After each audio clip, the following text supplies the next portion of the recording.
What's happening, guys? Welcome along to another episode of the 420 News. Hey, what's happening out there, Parker? I see Parker in the hot box. He says it's the Marty Party, John. Who else is out there in the hot box? Keep the comments coming in anyway, guys. I see Mr. Finnegan. He says, "What's going on there then?" Yeah, as Parker said, it's the Marty Party, John. A little bit later than usual this evening, guys, but it is always 420 somewhere, and we just done 420 in New York. So we should have been live there at 420. We kind of were, but we weren't. Some technical issues there. We're getting the 420 order clock to actually display for some reason, but yeah, at least the issue isn't mine. Or maybe it is, but anyhow, won't worry too much about it, guys. It's been a lovely old day. Hopefully everybody's had a nice day out there and is ready for the Easter Bunny tomorrow with all that lovely chocolate that they're going to be bringing. Those teddy bear bites as Parker. Will you be having some teddy bear bites for Easter tomorrow, Parker, huh? Ooh. Here we've a lovely nug here of some chocolate tangy. Yeah, the green screen here trying to make it disappear.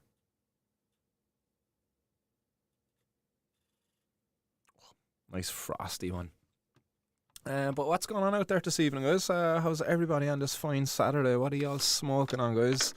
Let us know in the hot box. I'm going to grind up a little bit of this chocolate tangy as it is. It's 4:24.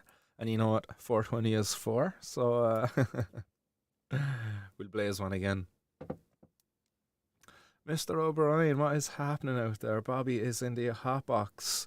Bobby is over in New York, so happy 420 there to you, Bobby.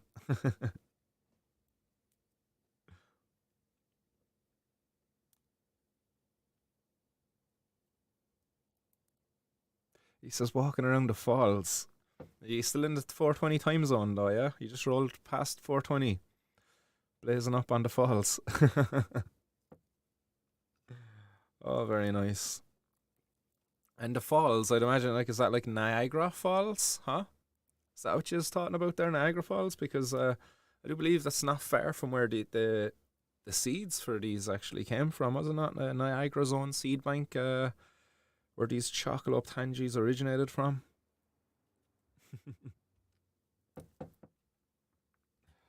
Oh yes, this smells absolutely delicious. Yeah, enjoy the falls there, says Parker, and yeah, I second that. Enjoy the falls, just don't fall. Hey. Oh good lord, the explosion of the smell there once this just got twisted. Lovely Barney's grinder here actually as well.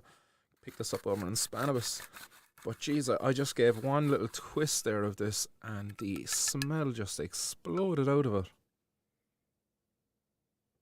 Yeah. Not as tangy as the first tangy I got to try. But it's definitely got a fruity note to it.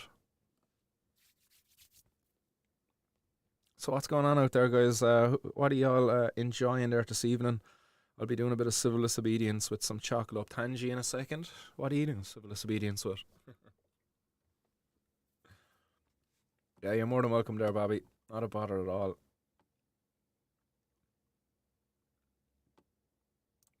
Just keeping an eye on those comments there as they're coming in. So let's flake one up. Little civil disobedience as we do here on 420 News before we get stuck into some of the news that we have lined up there for you today.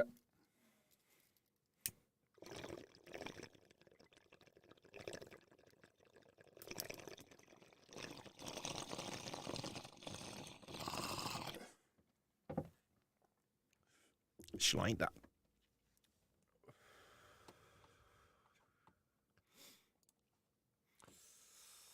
Ooh, Bobby smoking that caramel. Ah, sexy AF by caramel. So I'd imagine that's sexy as fuck. Passed the fucking a nightclub here in Cork the other day. I don't know what was it called, Vibes or something like that, but apparently it's gay as AF. But it's still a bit early in the stream there to be cussing.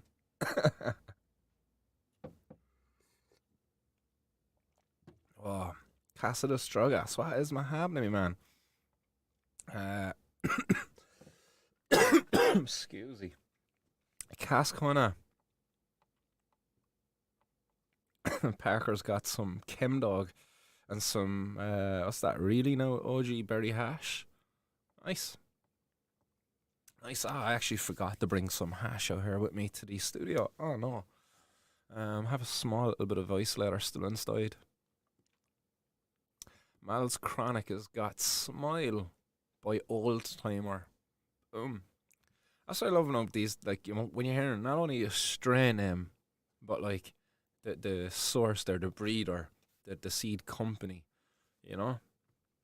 That's nice. It's much better than hearing, what are you smoking? I don't know, but I just, it's weed. Do you know? Oh, that stuff that breaks my heart when I hear people like saying things like that. It's like you don't even know what it is that you're consuming. It's so disappointing. And it's even more disappointing when it's something that's really nice. You know, or you get a really nice strain there, you get a really nice bag off somebody, you don't really know what it is, and sometimes they might tell you what it is, but you can't really even be guaranteed that that's what it is. You know? uh, and yeah, Bobby is at Niagara Falls. Heading to see Vanilla Ice tonight. Nice. Very nice. Oh, that was a lovely bowl. Shall get another one ready.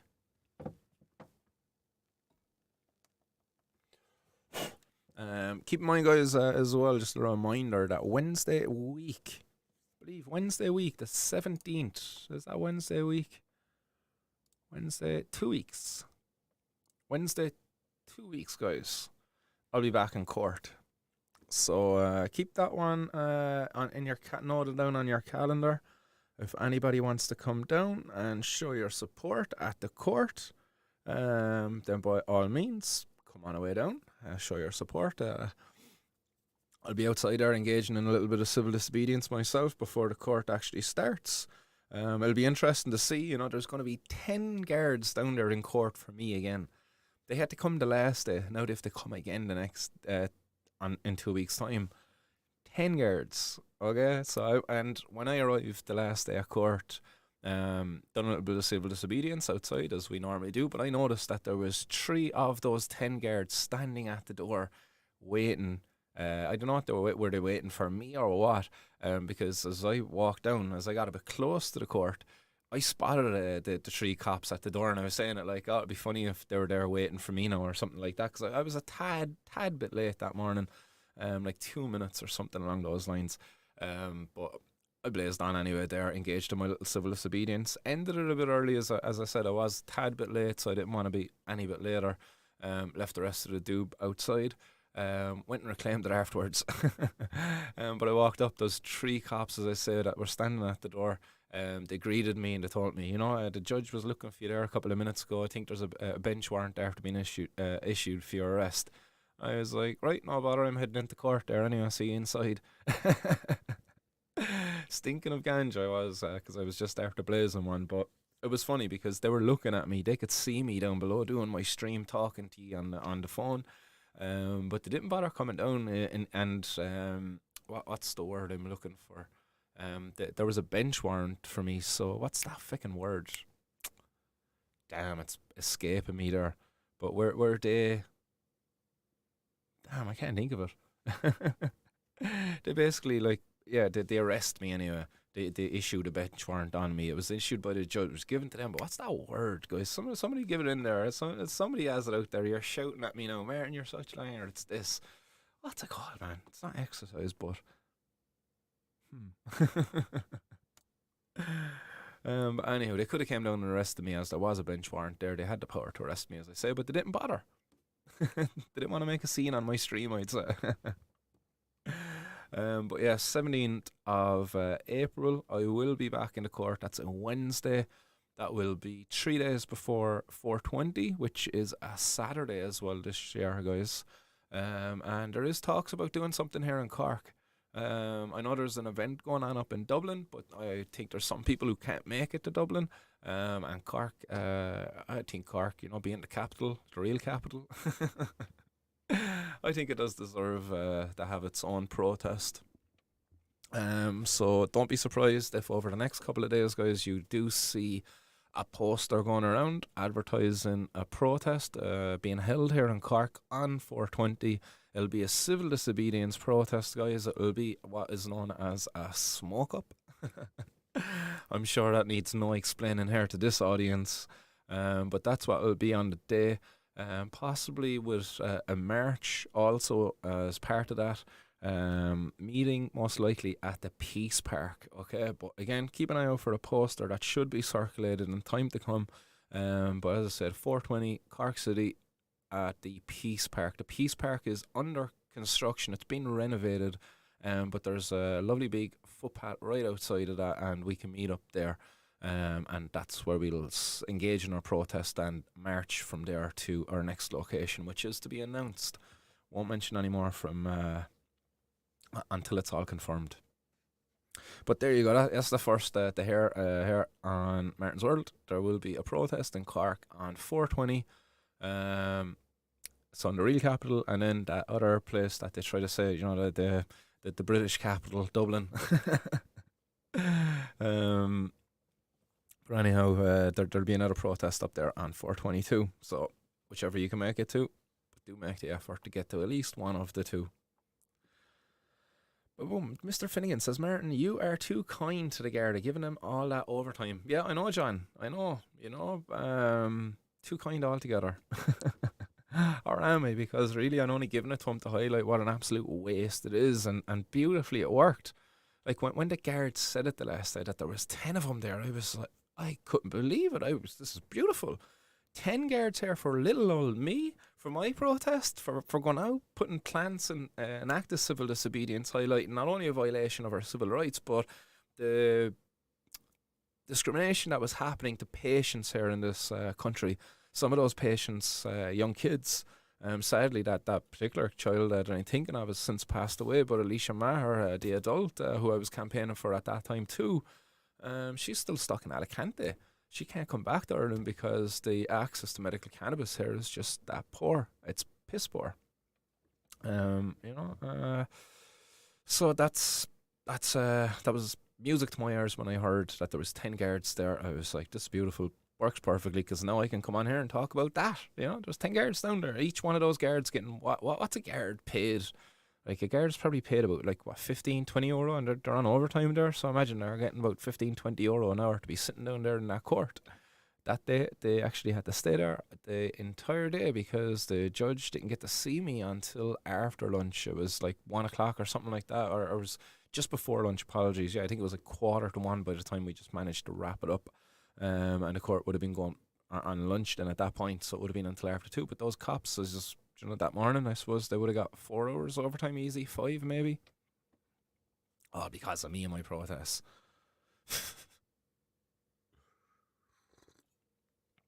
Tinkle Tink saying here that it's a scandal that we can't have a referendum and legalising cannabis. We don't live in a democracy, folks. Yeah, you see that the issue there we're having a referendum on is people say it's not a constitutional issue, that we don't need to change our constitution to legalise cannabis. And that's what you would have a referendum for, is to change our constitution. I don't think we need to change our constitution. Do we need to insert into our constitution the right for an individual, the autonomy over their body to choose what drugs they consume? I don't know. I don't know what problems that could cause, maybe, down the line. Who knows? But I don't think we need to change the constitution. Policy makers just need to get their heads out of their arse, engage with the people, listen to what's being said to them, stop with their, again, man, I just keep getting a cough for these bloody words. Their bigoted views, that was the word I was looking for. Stop with their bigoted views where they discriminate against our community and spread their misinformation about the herb that we so love. Because that's what they do. That's exactly what they do.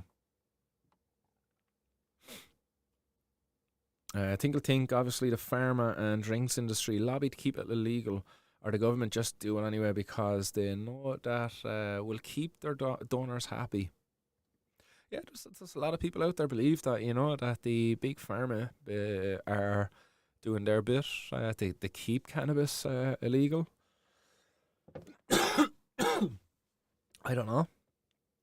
I've not really. I suppose I've seen evidence to that. I've seen definitely pharmaceutical industries sponsoring um, different kind of prohibitionist groups there, especially funding studies there to find the harms of cannabis use.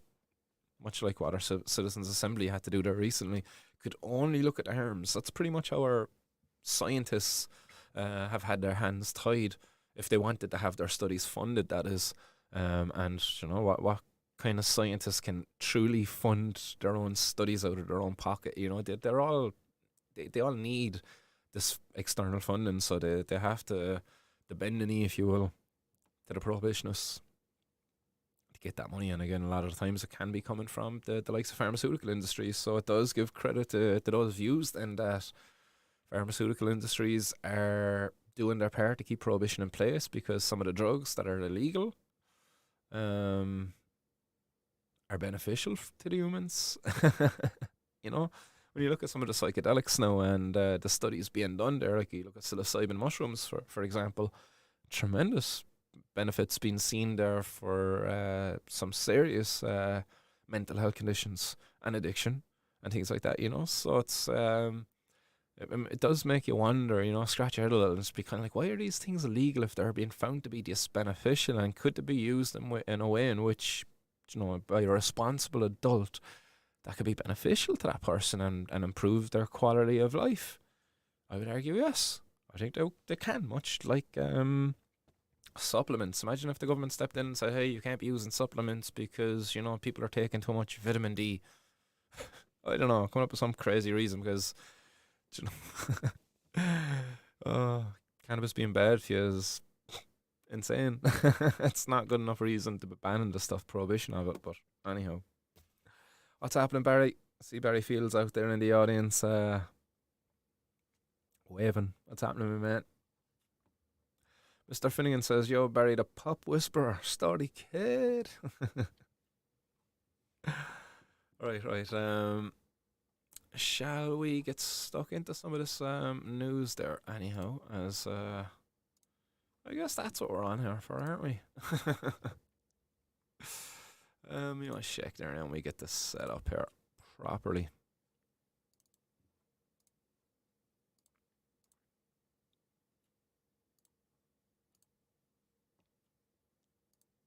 Excellent. There we go. That's her now.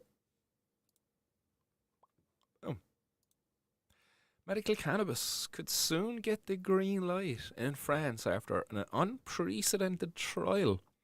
So this is a headline that is on France24.com.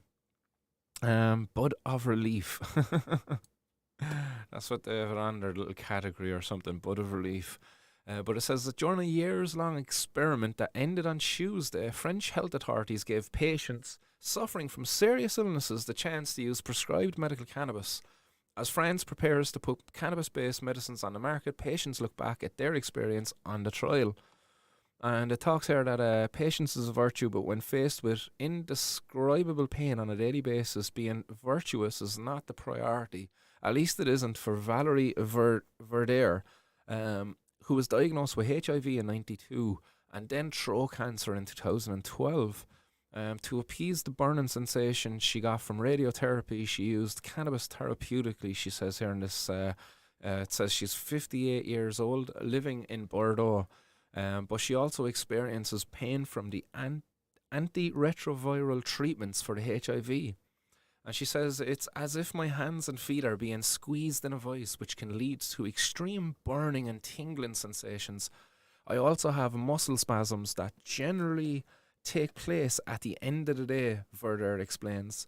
Her chronic pain is something that can't be treated with painkillers like tramadol or other opioids. It's not suitable for the long term, she says. And it says there, when France launched a nationwide experiment to test the use of medical cannabis for patients with serious illnesses 3 years ago, Verdere was determined to participate. She says, I had already been using cannabis to ease my symptoms illegally, like many people, so many people are out there using it illegally.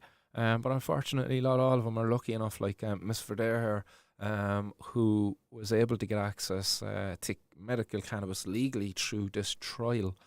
But she goes on to say that now I would be able to use it legally and have consistent follow-ups with my doctor. After persuading her doctor that she was a perfect candidate for the trial, she finally became a participant in May 2021, 2 months after the experiment was launched. The first results of the trial came trickling in 2 years later in 2023. Patients felt their symptoms had improved significantly with no unexpected side effects. No cases of substance abuse or addiction had been reported. And it says our evaluations show that between 30 and 40% of symptoms like pain, spasms, and quality of life. Quality of life is key there. Like, quality, anything you can do to improve quality of life for a patient is, like, it shouldn't be snubbed. It shouldn't have its nose turned up to, or epileptic seizures, it goes on to say, for example. They've improved significantly. And that was a quote there from the Nicholas Artier, a doctor specialised in pharmacology, addiction and pain, who is also the president of the scientific committee tasked with monitoring the medical cannabis trial. It says preparations to make prescribed cannabis-based medicines more readily available, including in the pharmacies, are now underway for 2025. 2025, so that's like next year. And they could surely do this a bit quicker, surely. Sorry, just zooming in there a bit more for you guys. It goes on to say the cannabis-based medicines are currently dispensed in hospitals or in hospital pharmacies, but in the long run, most of them will become available in regular pharmacies, much like any other drug. And I don't get why they have to be gotten from hospitals, or like here in Ireland, it gets delivered to the patient's door. That's handy, I suppose, in one sense for the patient, but like, why can't they just go and get it from the pharmacy? I think they might be able to opt for it here in Ireland, but it's not like a regular prescription that they get filled. It gets delivered. Their special delivery has to be stored in a safe or something. They have to go out of their way at the pharmacy. It's crazy for a little herb, a little bud, or sometimes maybe a little vial of cannabis extract. But the French National Agency for the Safety of Medicines and Health Products has until the end of the year to authorise approved cannabis-based products for medical use. Those products will then be granted temporary approval for 5 years with scope for them being renewed indefinitely, pending a decision by European authorities to market the drugs. Until then, the patients who are part of the trial will continue to have access to cannabis-based medicines, but as of Wednesday, March 27, no new participants are able to join the trial. And you wonder, how many patients are out there, like Miss Videre, who really desperately wanted to join the trial, but unfortunately, they just didn't tick the boxes and have to continue to use cannabis illegally. It says here a total of 3,035 people took part in the unprecedented experiment, and 1,842 are still receiving treatment today. It goes on here then talking about an unprecedented experiment. Before the trial was first launched across 275 health facilities in the country, a committee of interdisciplinary scientists consisting mostly of healthcare professionals and patients was set up. Together, they defined the conditions under which the experiment would be rolled out, what medicines would be used, the training pharmacists and doctors would receive, and how patients would be monitored and the information they would receive. And you think about that, that seems like a sensible thing to do.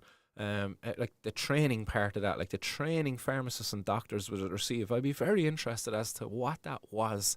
And, if that information is being openly shared there across Europe, like how accessible is that information? I'd imagine, that this study is published somewhere, and that information is contained there along with that. But that would be very valuable information for our policymakers here to be examining because at the moment, like, there is very, very little training for doctors. Like, I've been myself personally, actually, have been uh, again, I lost for the word. My neurologist basically took me off his patients list. You know, kicked to the curb, if you will, by that doctor, because there's a lack of training there as to how to deal with patients, who have been self-medicating with cannabis because it's been illegal all along, and now need access to it legally because it'll improve the quality of their life. Because breaking the law certainly sucks. To be fair, I don't want to be breaking the law, but unfortunately, I've no choice but to engage in civil disobedience. It's a medical necessity for me. How patients would be monitored and the information they would receive, how patients being monitored as well. That's an important piece because from what I understand, there was very, very little monitoring of any patients here in Ireland who've been prescribed medical cannabis. I'm hearing that from the patients themselves, from the mothers of patients, that like there's very little information, very little engagement there with their patient, with the consultant, with their patient, which is shameful. The article goes on to say the health authorities then allowed limited prescriptions for people suffering from five specific conditions: neuropathic pain, some drug-resistant forms of epilepsy, intense oncology symptoms related to cancer or cancer treatments, palliative situations, and pathologies that affect the nervous system like multiple sclerosis. Patients were only prescribed cannabis-based medicines if available treatment was found to be insufficient or if they presented an aversion to existing drugs. Again, that's the same as kind of here. Available treatments being insufficient or ineffective. That's pretty much what we're doing here in Ireland. That's, again, it's unfair. Even morphine. Jeez, morphine, like that's seriously like high up there in the ladder of painkillers. Either the medicine wouldn't have an effect on me or the side effects were too intense. I'd imagine she's probably referring to things like the morphine there when it comes to too intense. The young radiologist explains that she says, I joined the trial in late December 23 and started to take medical cannabis droplets morning and night, and it's almost been 3 months and I'm already starting to feel relief. I feel a change that's really starting to take effect. Depending on their condition, patients were given medical cannabis either in oil or dried flower form. Oil droplets were generally taken orally, while dried flowers were inhaled in vaporizers to prevent the potential health risks from burning the plant. And that's a good approach again, using vaporizers if inhalation was the pathway chosen to consume it, but the oil droplets, that's also a very effective way of getting cannabis into the body. It's just that you'll be waiting a little bit longer there to feel the effect. And for the person starting off there, like this lady in the previous story just there, it took her, she was been on it for 3 months, and she's saying she's already starting to feel relief now. That's because you have to build up a tolerance there to the cannabinoids, and steadily increase your dose to get to that point where you can tolerate the dose at the level at which the pain is being managed. You can't just jump right in there to deep end if you don't really have a tolerance to the medicine. Same as opioids, or any of the anti-epileptic drugs that I was put on. It's like you always start on a low dose and they work you up. Your body has to build a tolerance to these other medications too. It's no different to cannabis. It's just that cannabis, it's the body can. It's not as harmful on the body. On the liver. That's the one. As some of these other things, like say the opioids. While THC is primarily the primary psychoactive compound responsible for the typical weed high consumers can feel it's most efficient in tackling pain, CBD, the second most prevalent compound in cannabis, or cannabinoid, is still psychoactive but doesn't have the same intoxicating effect as THC. So some people think that the CBD actually isn't psychoactive, but technically there is some psychoactivity from CBD, but it isn't psychoactive in the same sense as THC. Doesn't really get you high, won't get you stoned as such, but it is psychoactive in that, like, it does relax you. It can certainly alter the mind there in that way, like put you into a more relaxed state of mind, if you would. relax the body then as well, physically too. The majority of patients, it says here, were given cannabis-based medicines in oil form, which is the treatment that has the longest lasting effect, explains the author, the author of the study here. But oil droplets don't prevent peaks of severe pain that can only be relieved by fast-acting medication. So sometimes we added dried cannabis flowers that patients could inhale using a vape. The effects don't last very long, but are very rapid in terms of the onset. Says here, however, in February 2024, the ANSM decided to stop prescribing medical cannabis in flower form. Very interesting. So the ANSM is it's similar to our HSE here, I would imagine. Or not HSE, I imagine it's HPRA, Health Products Regulatory Authority. I wasn't at the mediation meeting when the decision was taken, so I can't say for certain why, says Arthur. It seems that the medical cannabis flower looks too similar to illicit cannabis flower consumed for recreational purposes, so that could cause confusion and perhaps spark fears of a potential black market. You see, this bullshit, man. Patients are being denied access effectively to an effective medicine here because it looks similar. Like it's not that it looks similar; they are the same. Some of these patients here on this trial, you being prescribed this, actually were using this illicit cannabis flower that they're talking about. Like, what's the confusion? There is no real difference. The spark in the black market. Where was your fears there when you started your prohibition of cannabis in the first place? Because Jesus, like, man, you talk about like building the fire and adding the fuel and the spark. That's everything. You done everything there. They go on to say that it's all very debatable. Arthur adds, unconvinced. For Videre, both the oils and the flowers were indispensable, and angered with the decision to stop prescribing medical cannabis in this form, she wrote an open letter to the French Health Ministry demanding an explanation. She says, I don't want to take opioids, and when I have a sudden attack of pains, the flowers are the only things that relieve me. And I know other patients here in Ireland who would say very much the same thing. So Videre continues, and she says, so I will just have to continue using the oil that I'm prescribed. As for the flowers, I'll buy them illegally. So there you go, man. It's so funny that like their fears of sparking a potential black market because of the confusion between the similarity between the flowers that recreational illegal users use and legal medical cannabis users use.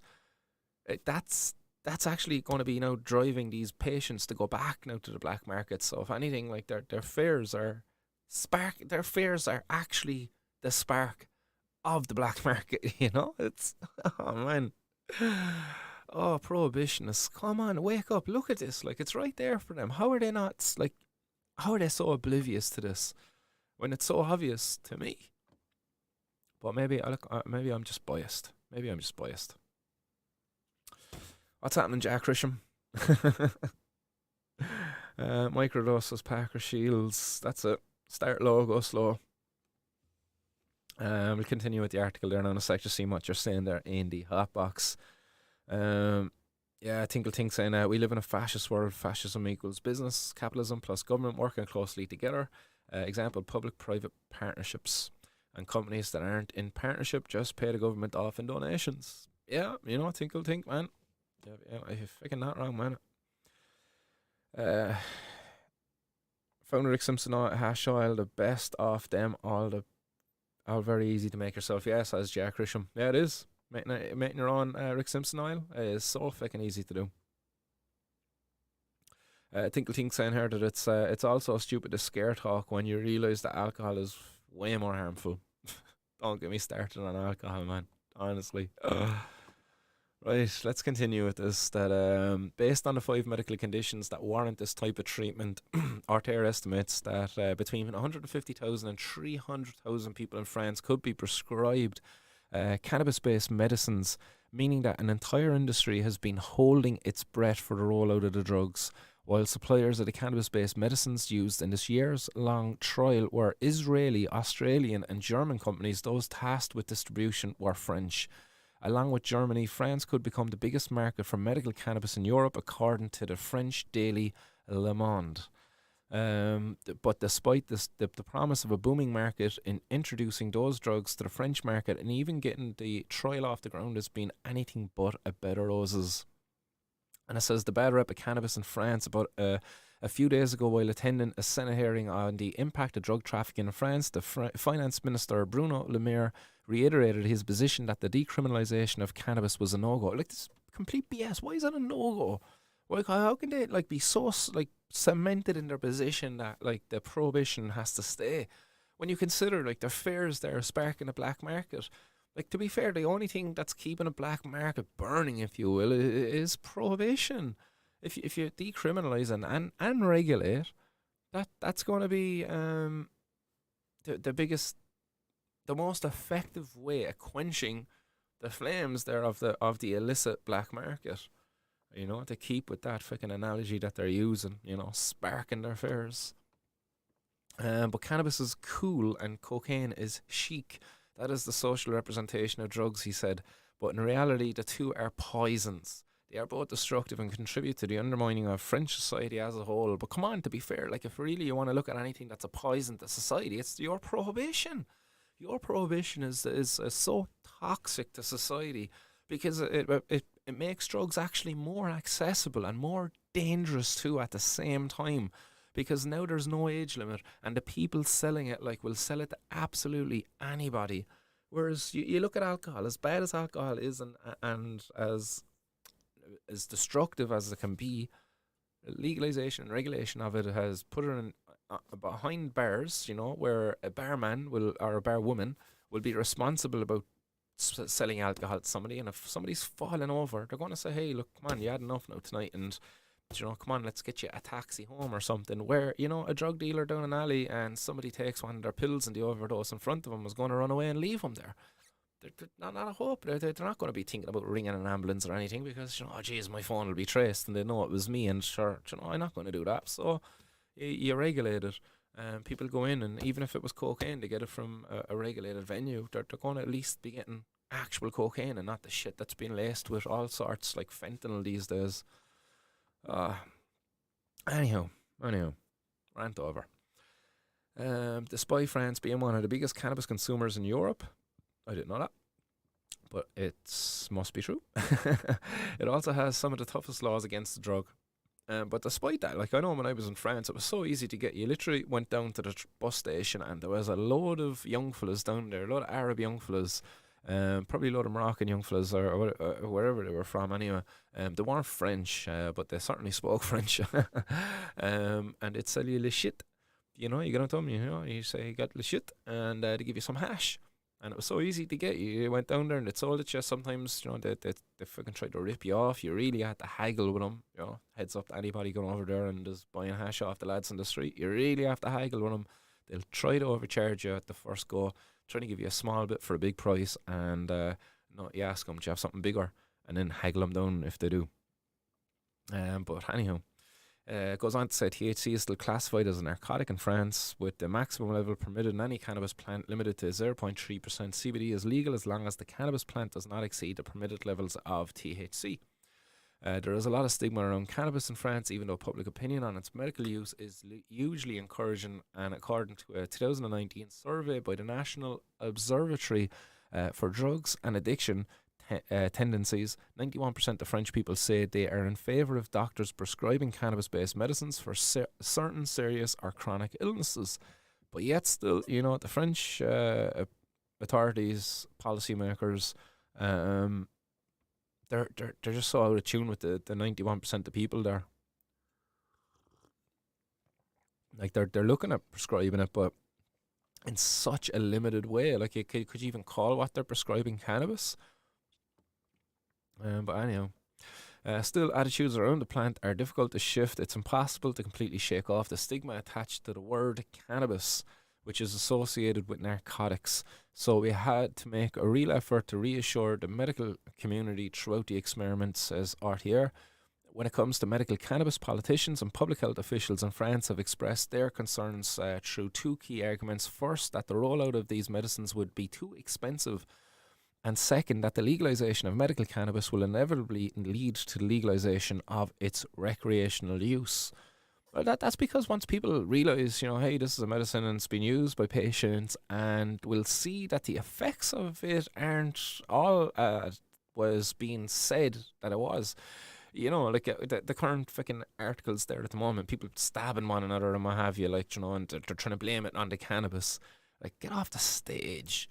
Like, people are going to be prescribed cannabis, and we're going to find that, like, if little or none of these patients are going to stab somebody in it. And if somebody does get stabbed, it's most likely by somebody who had a serious underlying mental health issue anyway, who was already at high risk of stabbing somebody. It wasn't really the cannabis that did it. It was just, a ticking time bomb that happened to go off after the person started consuming cannabis, completely coincidental.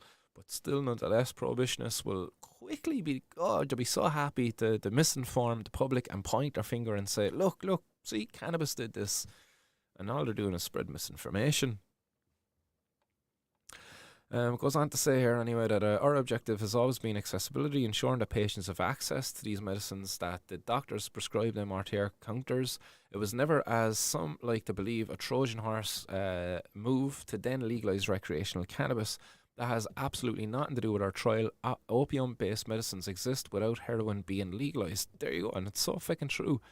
You can have medical cannabis available, and it doesn't mean that you have to legalise recreational cannabis. But what that does mean, while recreational cannabis is still illegal, you're going to have definitely people out there who are going to try to take advantage of the medical system and maybe, suffer with a bit of insomnia there if that was something that was allowed, or, maybe, like, I don't really want to say that people do this, but if it was their only pathway to legal cannabis, then a person could certainly go in and say, look, come here, I have an awful pain in my back. And they mightn't have any pain in their back, but, like, I don't blame a person for doing that if legal recreational cannabis wasn't there. I really don't. I think, we need to have both there, because I do believe the medical system will be a bit overwhelmed by people maybe doing things like that. Whereas if we were to have a recreational legal store, then the patients can go to the doctor, be prescribed it, and people who want to use it recreationally can just go to the store and get it. And yeah, it'll make it a lot better for everyone involved, including authorities here and society at large. Ooh. Yes. Here continues here saying that we have to deal with some rather dogmatic opinions and deconstruct a lot of beliefs or language to be taken seriously. The first place to ever legalise medical cannabis was California in 1996, and Colorado followed suit 4 years later in 2000, then Canada in 2001, the Netherlands in 2003, Israel in 2006, Italy in 2013, and Germany in 2017. To date, around 20 countries in Europe have joined the list, each with their own set of rules and restrictions. In France, it wasn't until 2018 that serious discussions around medical cannabis emerged in the public sphere, and it took another 3 years before the trial began in 21. And compare that to Ireland, it was 2016, let's say, when we actually started having a serious discussion around medical cannabis here in Ireland. Well, I'm not aware of any trial that's taken place in Ireland examining medical cannabis. Now that it looks like medical cannabis is here to stay in France, at least for the next 5 years, Mylene feels relieved. When I was accepted as a patient a few months ago, I thought finally I can see a real step forward, and I hope it continues. I hope that it can become more readily available so that many people as possible can be treated. Do you know, and that's all pretty much everybody wants out there, really, is that a patient who needs access to it is able to get access to it, that they're not going to be meeting these dogmatic, I suppose, as they say, views, opinions from their doctor, from their health professional, who should be open to this. You should be aware of the benefits thereof from cannabis, So there you go. Again, the headline, as I say, was that medical cannabis could soon get the green light in France after an unprecedented trial. That trial, the evidence from that too, can support the wider access to medical cannabis here in Ireland, but it would need our policymakers to actually be open-minded and engage with this type of evidence. As I say, I would love if our policymakers had a look at the information that was the process, the information that was used there to train the informed, educated doctors who were prescribing this. So I think that'd be very, very beneficial if they were to do that. But I'm not holding my breath, unfortunately, that they would do that. So there you go. That was the first headline there for you today. Well, what's your thoughts, views, opinions out there on that? Get them in there into the hot box, and I will read them out. Boom. Just make this a little bit bigger. Mr. Finnegan says the only difference between recreational cannabis. Oh, I'll turn this mic a bit there. Maybe you can hear me better now. Yeah. Says the only difference between recreational cannabis and prescription cannabis is the word medical put on the label. No, that's so fucking true, man. I'm always reminded of the video that was done by my good friend Alan Robinson above there in Northern Ireland, above there in Belfast, in the DHVL, Dry Herb Vape Lounge. Yeah, there you go. Above there in the Dry Herb Vape Lounge. He made a very good video in the past, and it was 2 bunches of bananas. And he said, look, my friend who has a deficiency of potassium uses these bananas, eats these bananas, and they're medical bananas. And he goes, these are my bananas. And he goes, I don't have a potassium deficiency, and I eat them recreationally. They're both the same bunch of bananas, they're both from the same fucking tree, if you will, much like cannabis. But again, it's based upon the person who uses it, and the way in which it is used. Well, I would use cannabis to manage my seizures. I also can use cannabis to socialise with friends when we get together. So there you go. Shout out to NI Canna guy, Alan Robinson. Give him a follow over there on all of those socials if you're not already doing it.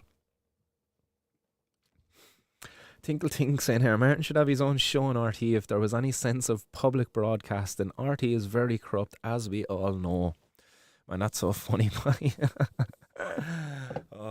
Could they do it? Could any of these public broadcasters actually have a show where they actually talk to people? Because you look at it's, and I've been on there with them, and I don't know, it just seems so, I like the breaks, that's what kills me, the ad breaks. I know they have to do it, they have to make money and all of that stuff, but I don't know, it just seems, I don't know. Some of them, I don't know, they just seem to be just, the country's going to shit. And you got people on the radio, national airways, and people need it, I suppose. They're having a laugh and they're talking to people and what have you, but when they're dealing with the issues, they're not really giving them treating them as serious as they will, say the medical cannabis stuff. It's a segment, 5 or 10 minutes, get you on, get you off, quick, get you in there, say your piece, and you're back off again, you're done. That was it.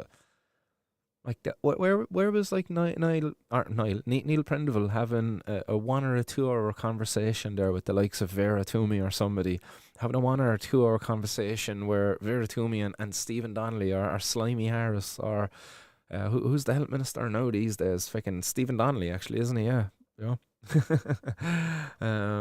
They never will. They'll give him 5 minutes in. Let them say their little piece, their little sound bites that's been prepared from by all their PR expert dudes, trying to get them good public ratings there with the public, win them some votes. But they'll never have them on for a long piece, So yeah, that's a long way of saying somebody like me is never going to be loud on the likes of RT because I'm too real for them, man. I'm too real. Again, and I hate saying this, but man, even the 2 Norries, I messaged them when they started their podcast, and I hate bringing this up, but I messaged them and I was like, I'd love to have you on the podcast. Really enjoyed listening to their first 2 episodes where both of them share. I think it's actually over the course of 4 episodes, 2 episodes for each of the hosts, Timmy and Timmy and not Shane, James.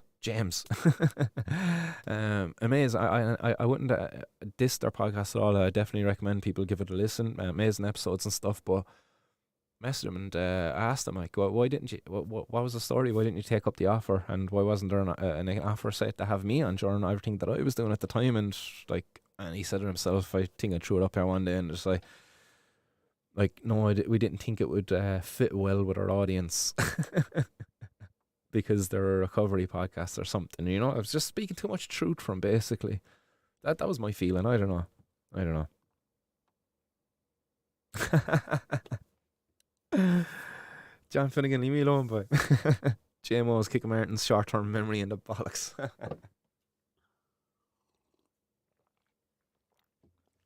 I do get caught in the hop all right on her sometimes, you know. You just get a complete brain fart. That's like one of the downsides as well of doing these like long ass streams. Like sometimes these streams can go on for almost 2 or 3 hours there. And it's non-stop, guys. I don't really like, you don't see me taking a break except for a little bit of civil disobedience.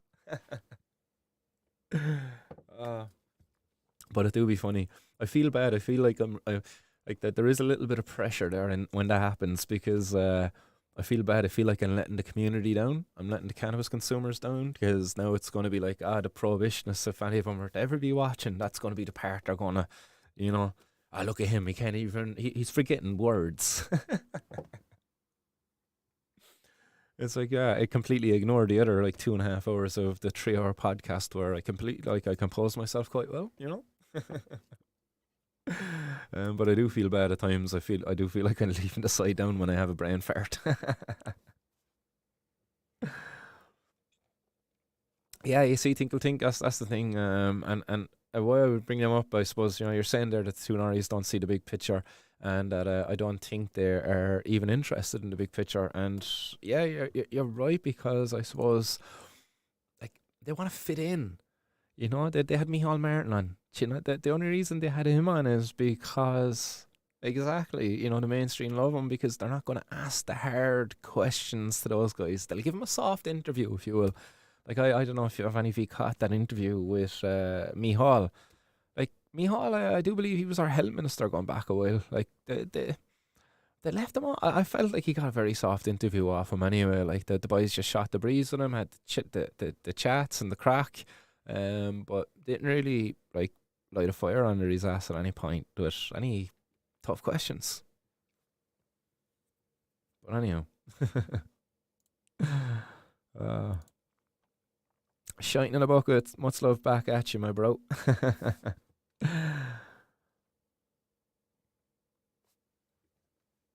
Tinkle Tink says they see their podcast as a business. It was a business. It turned very well. Like, man, tip my hat to him. Like, do you know what I mean? Boom.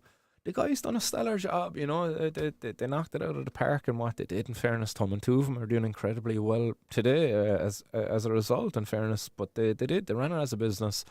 I should I've been told, sorry, that I should run the podcast as in the same sense, and I probably should. But I'm like, it's very hard to like. I come on here, I have the crack with you. I take it serious in what I'm doing in the campaign. I remember me and Casa the Strugas, shout out to him there if he's out there. But we met with a guy over in Malta, and it always or sticks in my head, you know, being to be the professionals. We should be professionals, and we should. Like, I should be professional on here, and I tried to be professional, but at the same time, like, we need to have a bit of crack as well, don't we? But yeah, I think I was trying to be professional there. I was taking that one a bit too serious. Went back, what was it, about 2 years ago? Started wearing a shirt and tie on here doing the stream. Tinkle Tink, man, no, never, right, never in a million years will this guy be selling out. That's for sure. You'll get the opportunity to vote, and this guy is an independent in upcoming elections here in Ireland as well. And you know, keep in mind, this guy will never sell out. He will stand true to what he runs on, and I won't turn my back on the people. You know, and I can guarantee you that. And guys, you should know that you're on here. Most of you are on here like long enough with me. You know my commitment at this stage.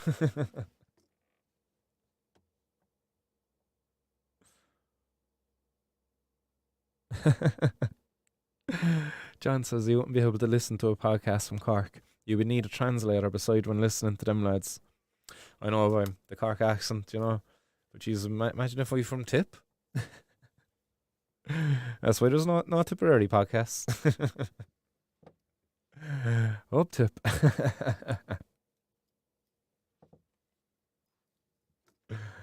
Much love back at you think. Thanks, my man. Let's blaze on. Or thanks, my homie. My man, it could be a missus out there as well. Let's engage in a little civil disobedience there. It's 2 minutes actually until the next 4:20. Where's the next 4:20 there? Cancun. That's in Mexico. The Cayman Islands, guys. Anybody got a no bank account out there, huh? If you do, guys, look in the description there, yeah. There's a link down there. You can join the Patreon. You got options there for bitcoins. So happy 420 there. Soon to be to anybody over in the Caymans or banking out of the Caymans. We got Bogota, Panama. That's another place. That there's some, anybody got bank accounts over there? Hey, hey, hey. Yes. Uh, the cannabis legalization, like it can do with all the financial support it can get. Let's just say that anyway. And anything that comes in here to Martin's World, it is used to keep the lights on. Times, I do cover that myself as well. And anything that's left over there, it does get used for the protests. So appreciate all the support that's coming to date. Legends. 20 seconds, guys. Boom, 20 seconds till 4:20 in Chicago, New Salem, Beulah, Rainy River. Never heard of that place. In Houston, Mexico City, Guatemala City, and Winnipeg. Here we go, guys. 3, 2, 1. Hey, happy 420.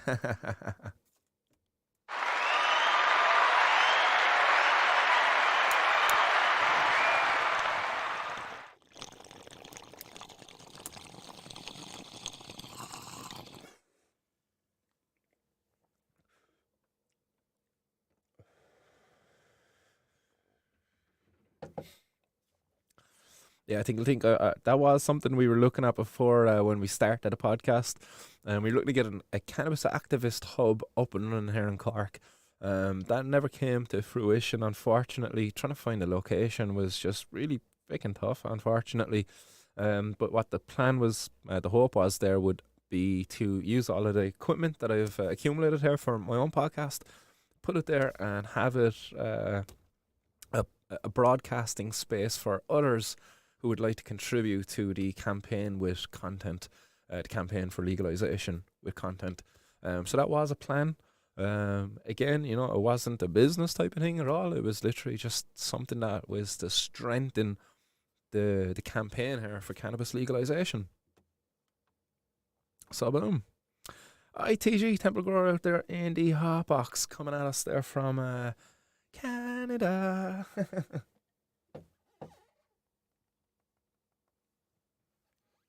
And not just Canada, but Saskatchewan.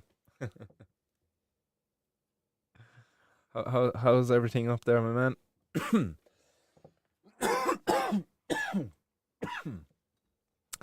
It wasn't even money, Tinkle Tink. While rent was, I suppose, a significant issue, it was finding a location that would have been, I suppose, tolerant of the content that would have been made there, because, as you can see, there's a bit of civil disobedience that kind of goes on the show.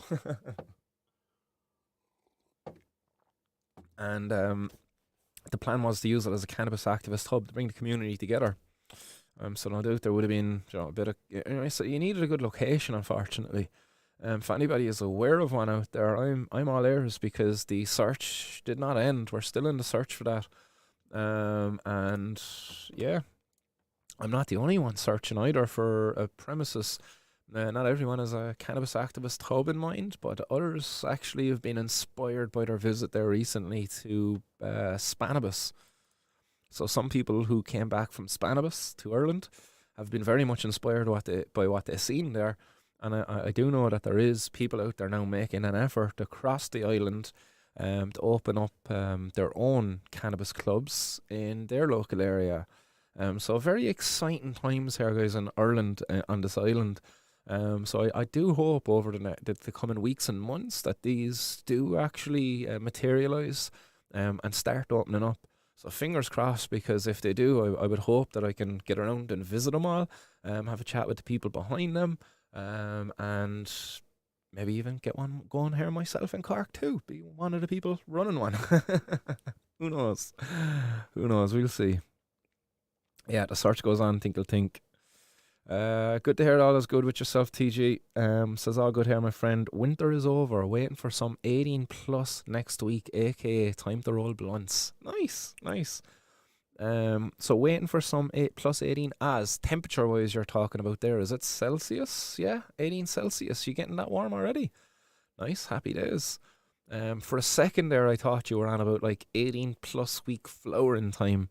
That's straight away what came to my mind when I was reading that there. Plus 18. I was thinking, man, he's getting some crazy sativa there that's going to flower for 18 weeks. Mad. But 18 Celsius, no, that makes a bit more sense, yeah. Are you Celsius up there as well? Yeah, you on the cool system. You're not Fahrenheit like those guys down below you in the US of A. Yeah. Yes. Stinky G saying, I always like tax time, usually get a big return. Nice, happy days. TG saying, I would love some 18 plus week floor as well, though, but yes, Celsius. We use that for cooking, man, that's so confusing. I made a mistake one day of, I should have used Fahrenheit and converted to Celsius, but instead I just looked at Fahrenheit and read it as Celsius. And what I was doing was decarbing. Man, I hotboxed the entire house. And luckily enough, the kids weren't there. They were out at the time. But Karina was was there, my partner, and Jesus, she walked into the kitchen and she got absolutely baked. Oh, it was so funny. Like there was a tray of trim inside in there now. Like I'm talking a good 2.5, 3 ounces of trim, a nice proper sugar leaf. And instead of was it what is it again? 120 Celsius. I put it in there at like freaking 220 or something, 225 or something mad, 175 maybe. Oh, so funny. I never felt walking in and just seeing the cloud. You couldn't actually see to the kitchen from the spare sitting room we had in that old house. Oh man, so funny. So warning guys, yeah, if you're ever reading about decarbing your cannabis leaf online, just be ensure that you do not make that mistake, because you will hotbox your entire kitchen and potentially your house. And your neighborhood is going to smell for a while too, guys. You know, this happened during the daytime, so as I said, my kids weren't there. They were out with their grandparents on this particular day. And it was during the daytime. I think it was like 3 p.m. or something. Man, the entire park stank. We lived in a cul-de-sac, thank God. Funny times though, funny times. Oh, let's pack another ball. We do have a couple of more headlines there for you guys. Apologies, we're an hour and 5 minutes in, and I've done one headline, and I've talked a load of waffle with you. But as I say, I do enjoy the crack and the bands that are here on the Hotbox with you. And if you don't already know, there's a link below in the description, where you'll find a link to join a Telegram group, which is 24/7, just cracks and bands.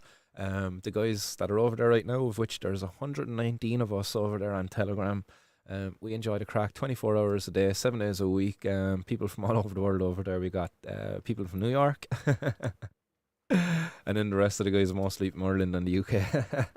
But everybody and anybody is welcome. Just make sure you say hi, and you have to incriminate yourself as well, guys. Not really, but you're going to get a lot of stick about being a cop otherwise.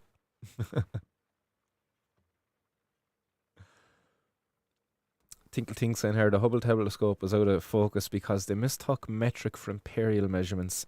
They had to fly up an extra lens to fix it. Well, I don't feel so bad about my mistake now, you know what I mean? Because like I was quite high at that time too. Like, come on, what was those scientists' excuse?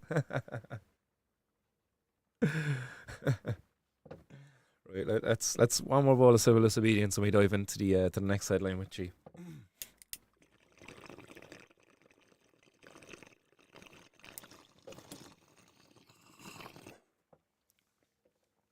And Mr. Finnegan, it's mostly chocolate up tangy. There is a small bit of GMO remaining in the bowl from the in the grinder from a while ago, but it is mostly chocolate up tangy that's affecting my short-term memory here at the moment.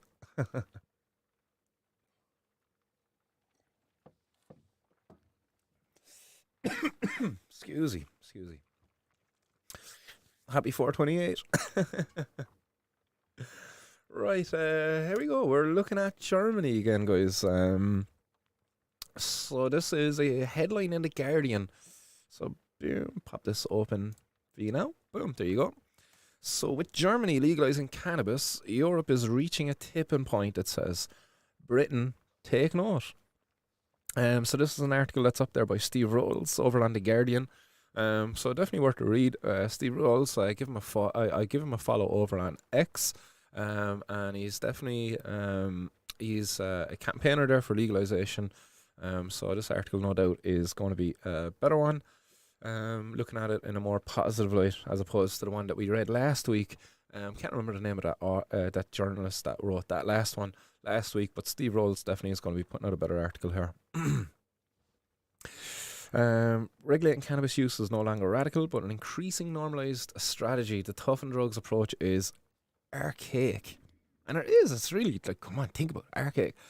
They lock people up for possessing a plant. Like, for possessing this, you have to go to prison. Like, for me, if I wanted to give this to one of you out there right now, I have to go to prison for even longer because I'm seen to be supplying now. You know? And they have to be tough on them. But in reality, because come on, we know what this tough on drugs approach is doing. We know what the prohibition is doing to society. It's archaic. It really is. And if we were to use the words there from that last the one there about the drugs being poison, prohibition is poison for society.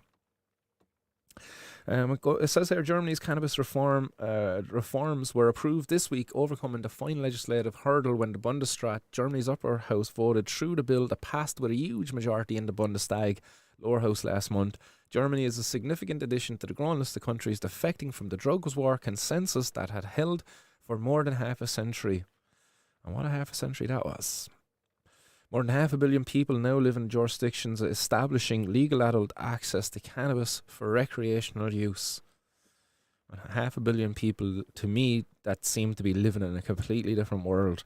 When I was over there in Barcelona, which again, it's not even legal in Barcelona, but I felt like I was just living in a completely different world. But it goes on to say when Germany's new law comes into force on the 1st of April, it will decriminalise possession of up to 25 grams of personal use, and up to 50 grams in the home. Allows requests to remove criminal records for past possession offences, legalise home growing of up to 3 cannabis plants for personal use, and establish a regulatory framework for not-for-profit associations within which cannabis can be grown and supplied to its members. And yeah, I just can't remember that word I was looking for a while ago. Execute. They could have executed their bench warrant.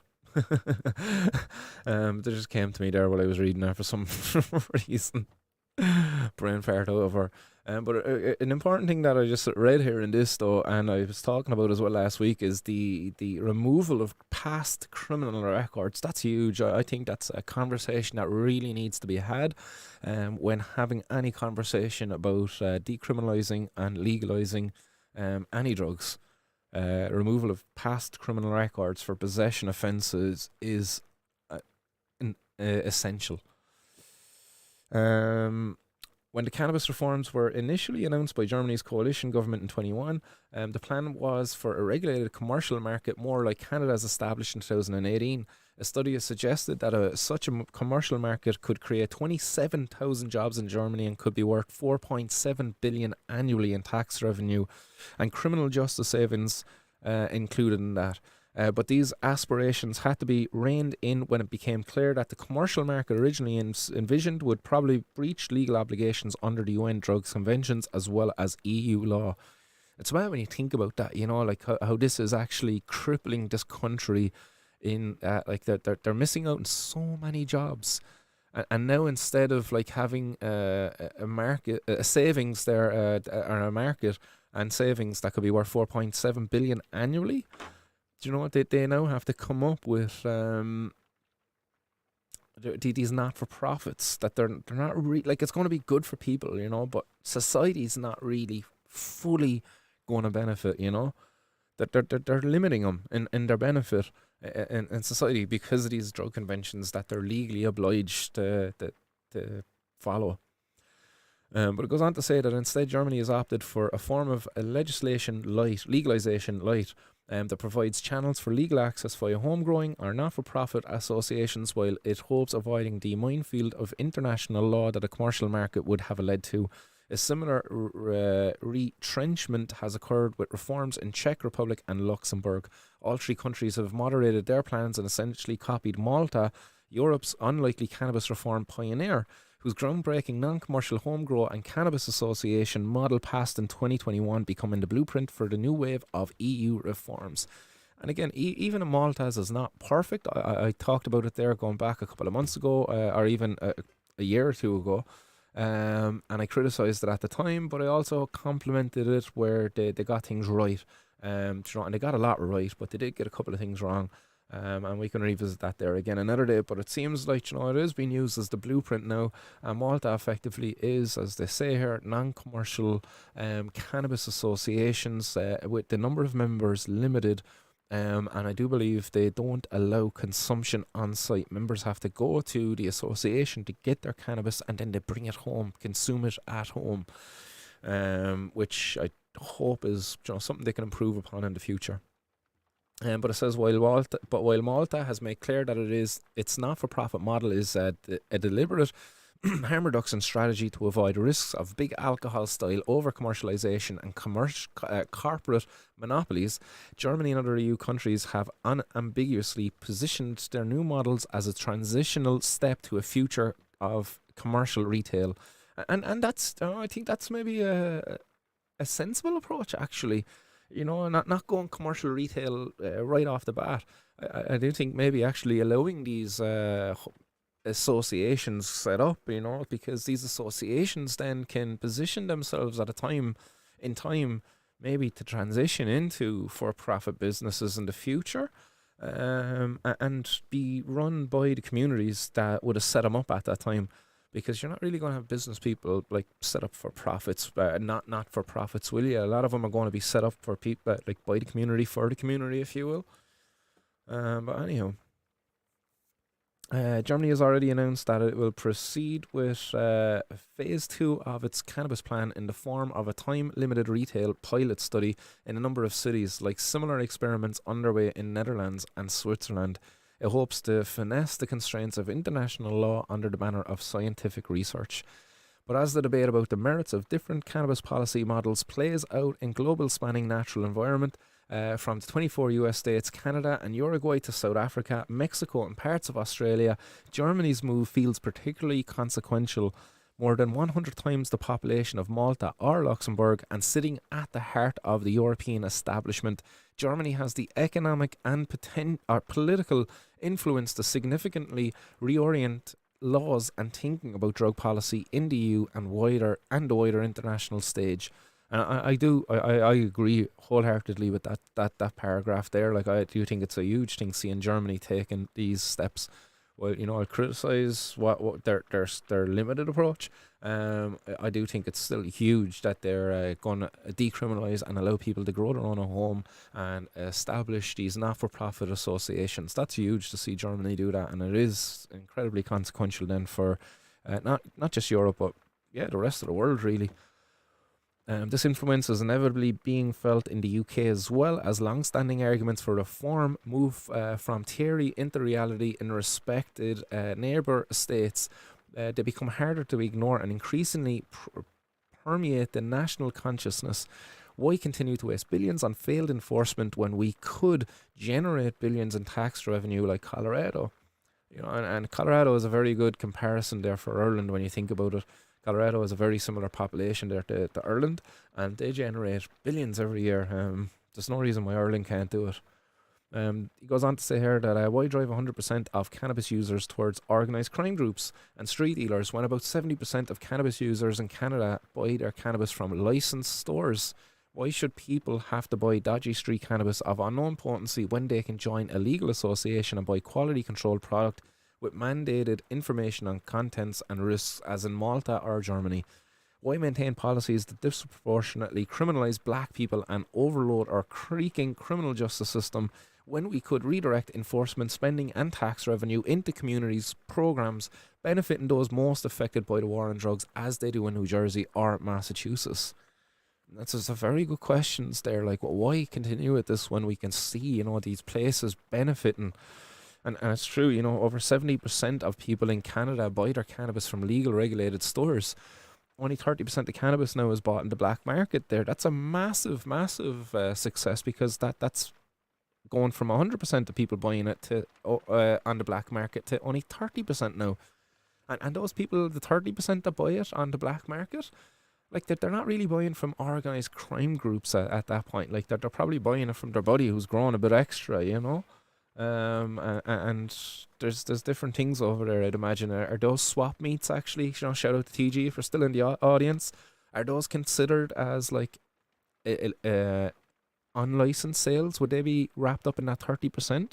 That it's not like all black market, that 30% of people who don't buy from legal regulated place, if it is, if those things are included in that 30%. He goes on to say, Steve Rolls says, endorsement of responsible cannabis regulation is increasingly normalised and mainstream. It is no longer a radical position, but a pragmatic one, with real-world examples to prove it. And while Labour and the Tories, with an election looming, lack the courage to move beyond tried tough on drugs posturing, public backing for legalisation continues its inexorable rise, with polling now indicating majority support. A support for a reform platform becomes a political asset rather than a political liability. Positions long held in the private by those in power will increasingly emerge in public. With London support for cannabis legalisation topping 60%, that's huge. For example, its Mayor Sadiq Khan has started openly exploring reforms. In the absence of principled political leadership from the government, change may boil down to this cold political calculus, where we are fast approaching the tipping point, and Germany's reforms can only add to the momentum. So, well done, Germany. And nice article, Steve Rolls. And Steve Rolls, as I said, I give him a follow over on X. He's the Senior Policy Analyst for the Transform Drugs Policy Foundation. So apologies, Steve, for forgetting what your role was. But yeah, long time follower. So there you go. That's another article there about excuse me, about Germany. So guys, the first, that's only Monday. That's Monday. Anybody out there going to be heading to Germany? There is a cannabis event going on there in Hamburg.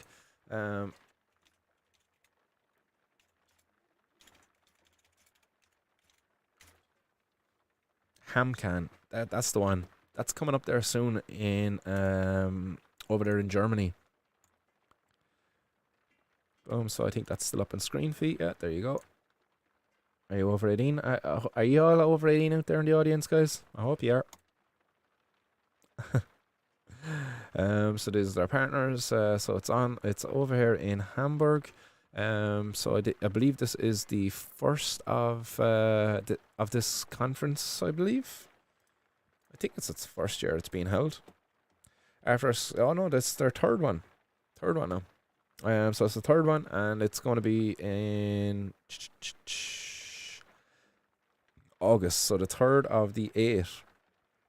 So in August, this is in the 2nd and the 3rd of August, over there in Hamburg in Germany. So there you go, guys. Check that one out. Hamcan.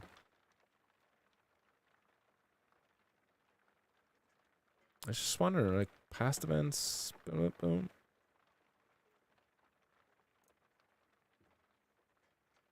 Got a lighter in his hand. He's got a doobie in his other hand. Yeah, it looks like fun. Go ham can. Yeah. So it looks like they've been having fun there for the last couple of years. Um, join social clubs made easy. This is just looking at the banner there in the background. Yeah, I hadn't heard of this one before. I suppose they had to keep it quiet maybe over there for the first year or two, because they were probably doing things that they maybe shouldn't have been doing. I don't know. But yeah, it didn't come across my radar, unfortunately.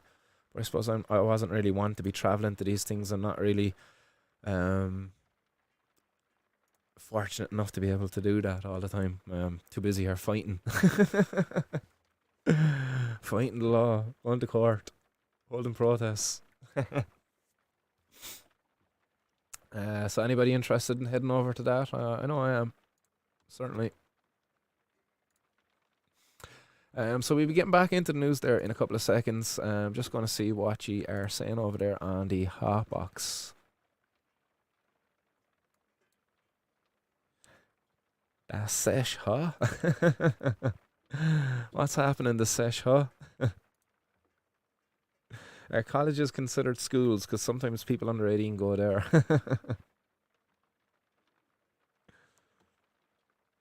Phil, man, what's happening? Nice to see you out there in the hot box.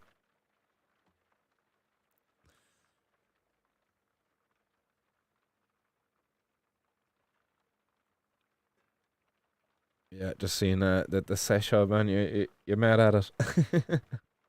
I'm largely Irish and German genetically. Is it generically? How are you generically German? What's that about?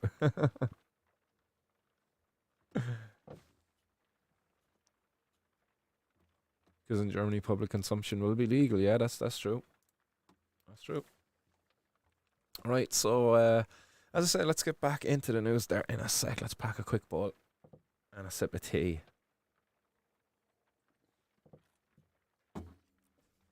The next article, guys, I will pop it up on screen for you so you can have a read off it.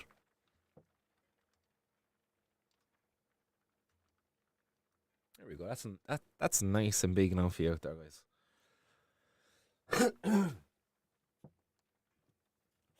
So it seems like Kerry's been busy for the old drug raids there lately.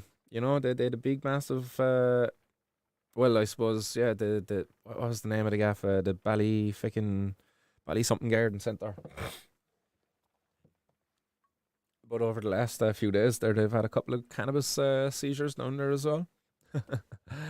This particular story, it's a fucking upsetting one, really, when you look at it. Like, it's a teenager has been charged following cannabis seizure in Kerry. A teenager. This is I suppose a young man, a teenager. He's in his late teens, so probably 18, 19. But he was caught with 88,000 worth of herbal cannabis in Kerry. The drugs were recovered following a search in Listowel on Thursday afternoon. The operation involved Revenue's Customs Service and the Garda National Drugs and Organised Crime Bureau, and a Kerry Divisional Drugs Unit. So again, like, a lot of guards, a lot of resources here in this. But again, keep in mind, as what I mentioned here earlier, the prohibition of drugs not only making it easier for kids to get it, but most likely this young fella, this young man, was probably being used as like a mule. Maybe he was probably being used to sell drugs to his friends. Thought he was the shit. Was probably making a bit of money. Was moving a bit of weed all the time. Felt important and big and everything, But unfortunately, he was just freaking a cog in the system there, where larger organised crime groups were making a lot more money off of his hard work. So basically, this teenager was preyed upon by these organised crime groups to sell their product, because of prohibition. We did go on, and they say a man aged in his late teens was arrested and detained at a Kerry Garda station, and he's since been charged and is due to appear before the courts at a later date. And Gardaí say investigations are ongoing. So again, as I said, this is just another example as to how prohibition not only makes it easier for young people to get access to their drug of choice, but it also makes it easier for them to be the ones actually selling it.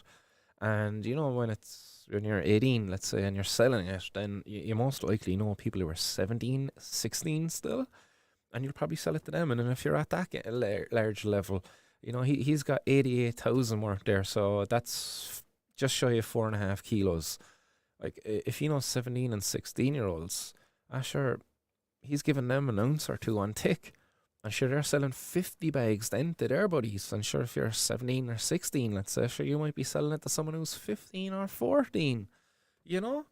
Like, you see how prohibition makes it just easier for all of this goes on?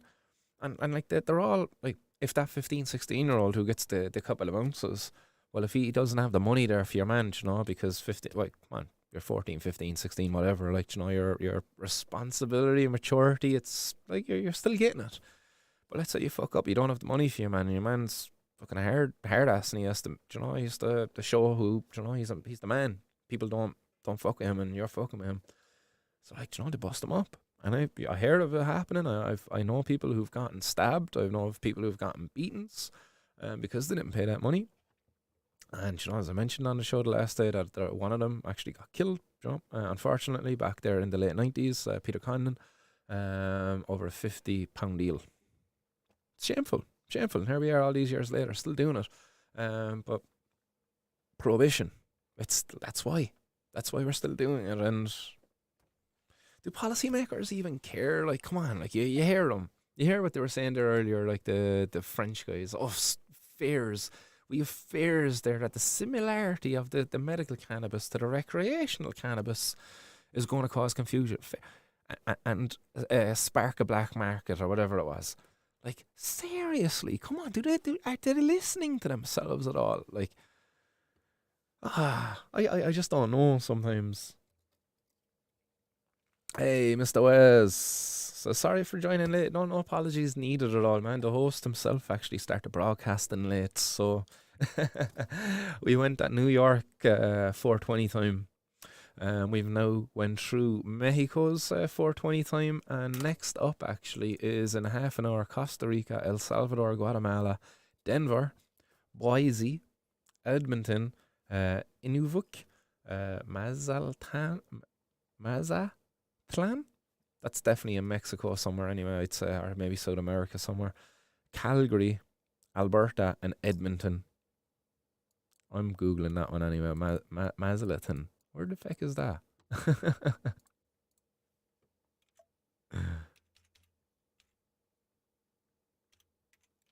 Mazatlan. Yeah, Mexico, I was on the ball, yay. A beautiful spot too, guys. Stoners and their tangents, but something for you to look at there while we do a bit of civil disobedience.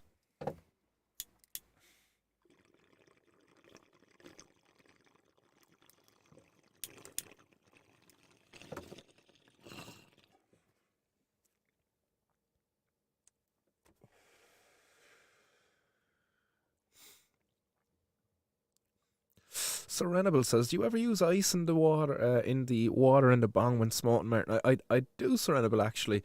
I just haven't in a while. Especially when I'm doing streams out here, because look, here we are an hour and a half in, and what I found happens is, like, after maybe 45 minutes is the ice starts melting and the water starts filling up down below, and sometimes I found, like, you get distracted. You might be watching a movie or something, you take a bong hit or two, you put it down, the ice melts, and next you kind of look down and you're like, shit, why is there a puddle down there? or worse, because my carb hole is blocked actually on the side. I don't use a carb hole. I like to pop out the actual bowl to clear the bong. What happens is when it fills up, it actually goes up the down stem and it'll reach your gauze and it'll come out that way if it even fills up enough, which is a right pain in the arse, because then you have a wet gauze. So you have to change your gauze again, maybe a bit earlier than you intended, and clean up a little puddle of bong water. So yeah, I do put ice in the bong, but normally it's just kind of when I have guests over, if I'm sitting down playing smoke or poker and the bong is flowing around the table and you're actively using it, But for, like, the likes of, as I mentioned, watching a movie or something, I just kind of fresh cold water every time. That's good enough. That's it. Daily, guys. If you don't change your water daily, smelly water. Yeah. Change your water daily, but for me myself, I know I like to change it maybe even twice, sometimes two, three times a day. Like if in the morning, definitely fresh cold water, bong hit or two. Later on in the evening, then when you going back for the bong, change it out, fresh cold water, bong hit or two, beautiful. Yeah, beautiful Mexican city there, anyway. So right, let's jump back into the cannabis news, guys, because we covered a story there of the teenager charged with cannabis possession, 88,000 worth again. Failure of prohibition, if you ask me. Next up, we have cannabis worth €85,000 that was seized in Wexford, and get this, 10 people were arrested. 10. That's mad. 10 people were arrested in Wexford after like this. This like obviously this is only some of the cannabis, but 85,000. So that's basically maybe two more of these big bags, because I would imagine maybe each of these bags being a kilo, maybe, or maybe they're 500 gram bags. Who knows? But anyhow, that's not all of the cannabis. What they seized was just under 4.5 kilos, 4.25 kilos of cannabis. Maybe it's not even 4.25. It's probably including the weight of the bags. Cops love keeping the weight of the bags in there. And this is as part of Operation Tor. Gardaí conducted a series of searches at a number of residential premises around the country. At one residential premises in the north of the country, officers discovered a grow house and seized approximately €43,000 worth of cannabis. In the south of the country, around 42,000 worth of cannabis was seized at another residential premises. During the operation, 10 people were arrested and charged in relation to a number of offences, including burglary, possession of drugs for sale and supply, criminal damage, and theft. Four of those arrested, one woman and three men aged in their 30s and 40s, appeared before special sitting of the district court in Carlow and Kilkenny on Friday, and another four men and a woman received bail and will appear before the courts at a later date. The remaining charged person, a man aged in his 20s, is due to appear in court on a later Saturday. In court on Saturday, sorry. So that would have been today. That man in his 20s would have appeared in court. Again, you look at this, like 10 people arrested. Not all of them actually had to do with cannabis. Some of them actually were burglary and theft, and criminal damage there as well. Like, it makes me wonder then, this Operation Tor. I know Operation Tor was used before, and it was specifically to target what I would consider real criminals.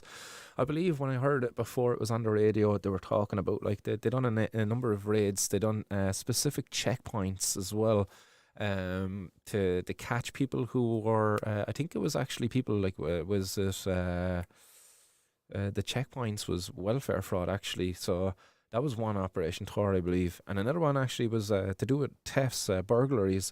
They raided a number of premises to do with burglaries. But it made me wonder, the Operation Tor now, like, they're including growers, like, a person out there who might be growing a bit of cannabis for themselves. All right, maybe a significant amount of cannabis in this, but it does concern me. All right, like that, or we're a part of that operation too, as well as a part of Operation Tara. Let's not forget about that biatch. I believe she's due to come to an end this summer.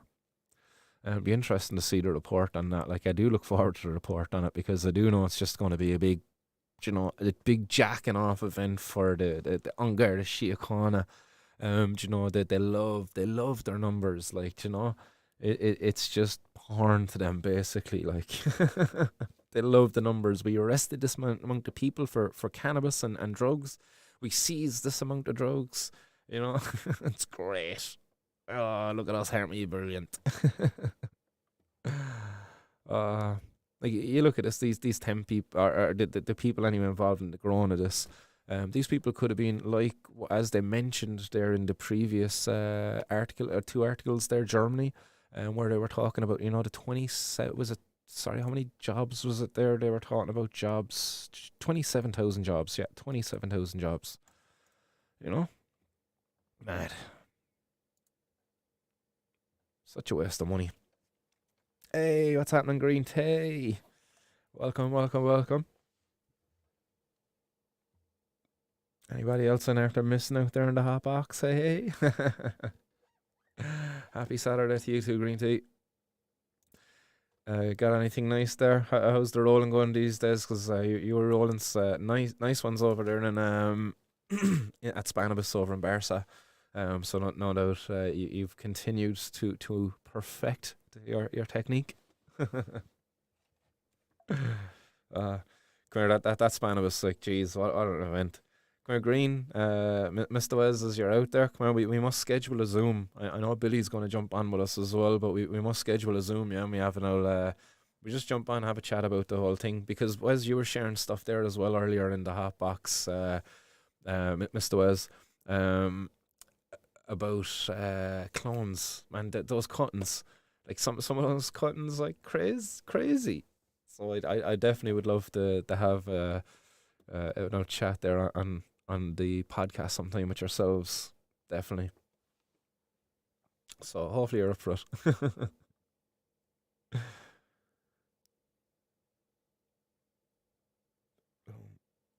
Sesh, what's square fruit? Right. Let's jump back. Let's just jump back into these drug seizures that are going down here. Sickening, really, to say the least. Detection dogs, Milo and Grace, and shout out the drug dogs against prohibition, or dogs against drug prohibition. I should have their photo actually there handy, but is it there? I don't know. I'll see if I find it in a minute. But drug dogs, Milo and Grace, assist in the seizure of cannabis bound for Wicklow addresses. So 45.4 kilos of herbal cannabis and 14,000 cigarettes were discovered by two vigilant detection dogs, Milo and Grace, and were seized by revenue officers yesterday following a risk profiling operation. The cannabis with an estimated street value of €910,000. So let's just say €1,000,000, pretty much, right? €1,000,000. That's insane. Like how much cannabis are they after season already this year? We're just finishing our third month of this year, and we're already like, are we close to 1 billion yet? Are they close to 1 billion? And consider the fact that, like, they can only ever hope to stop about 10% of the cannabis actually reaching the street. So, like, if you were to think about that for a second, like, if they've seized close to €1 billion worth of cannabis already this year, and that's like roughly 10% of the cannabis that's reached the streets, like 90% have still reached it, like what's that? Like, that means the rest is 9 billion. There's €9 billion worth of cannabis already after reaching the streets, if those numbers were to be, those estimates were to be right, in 3 months. Wow. Anyhow, the cannabis with an estimated street value, as they say, 910,000, was discovered in parcels from the USA, Canada, Spain, and Thailand. The parcels were bound for addresses in Wicklow, Dublin, Roscommon, Meath, Kerry, and Limerick. So, again, they were going all over the place. Everybody's using the post these days.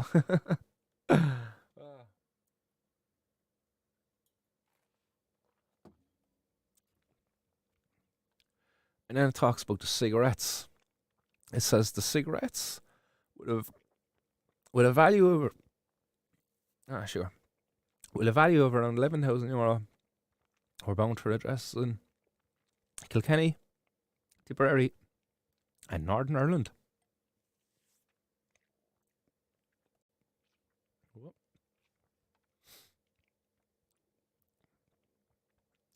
It says.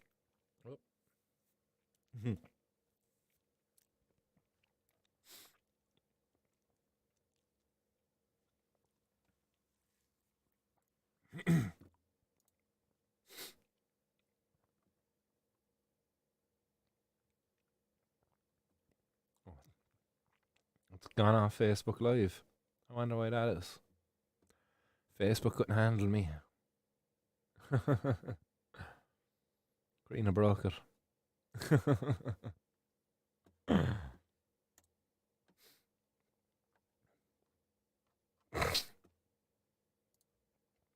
You look at the cigarettes in this as well.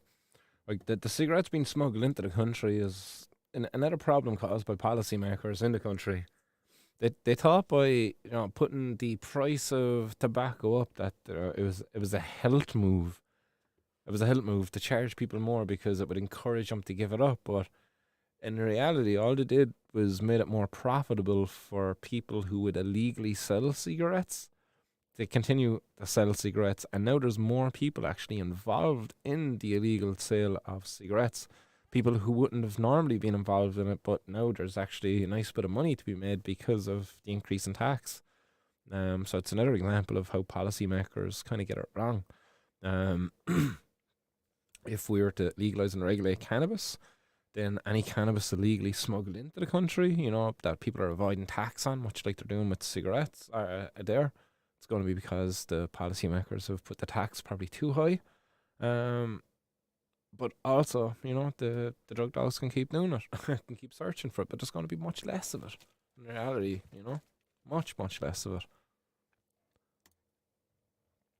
And then at the end of the article, they call for any rats out there. There's a phone number there. There's a rat hotline to ring if you want to rat anybody regarding drug smuggling and illegal sale of cigarettes. No rats in this audience. Squeak, squeak. Ah.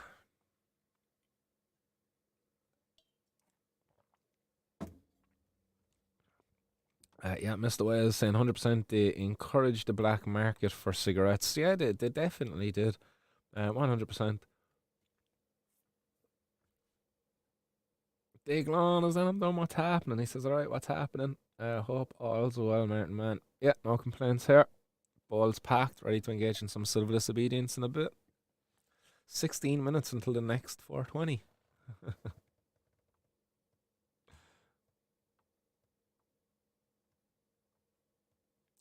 Boom, let's have a look at the next headline, Alfie. I hit that one.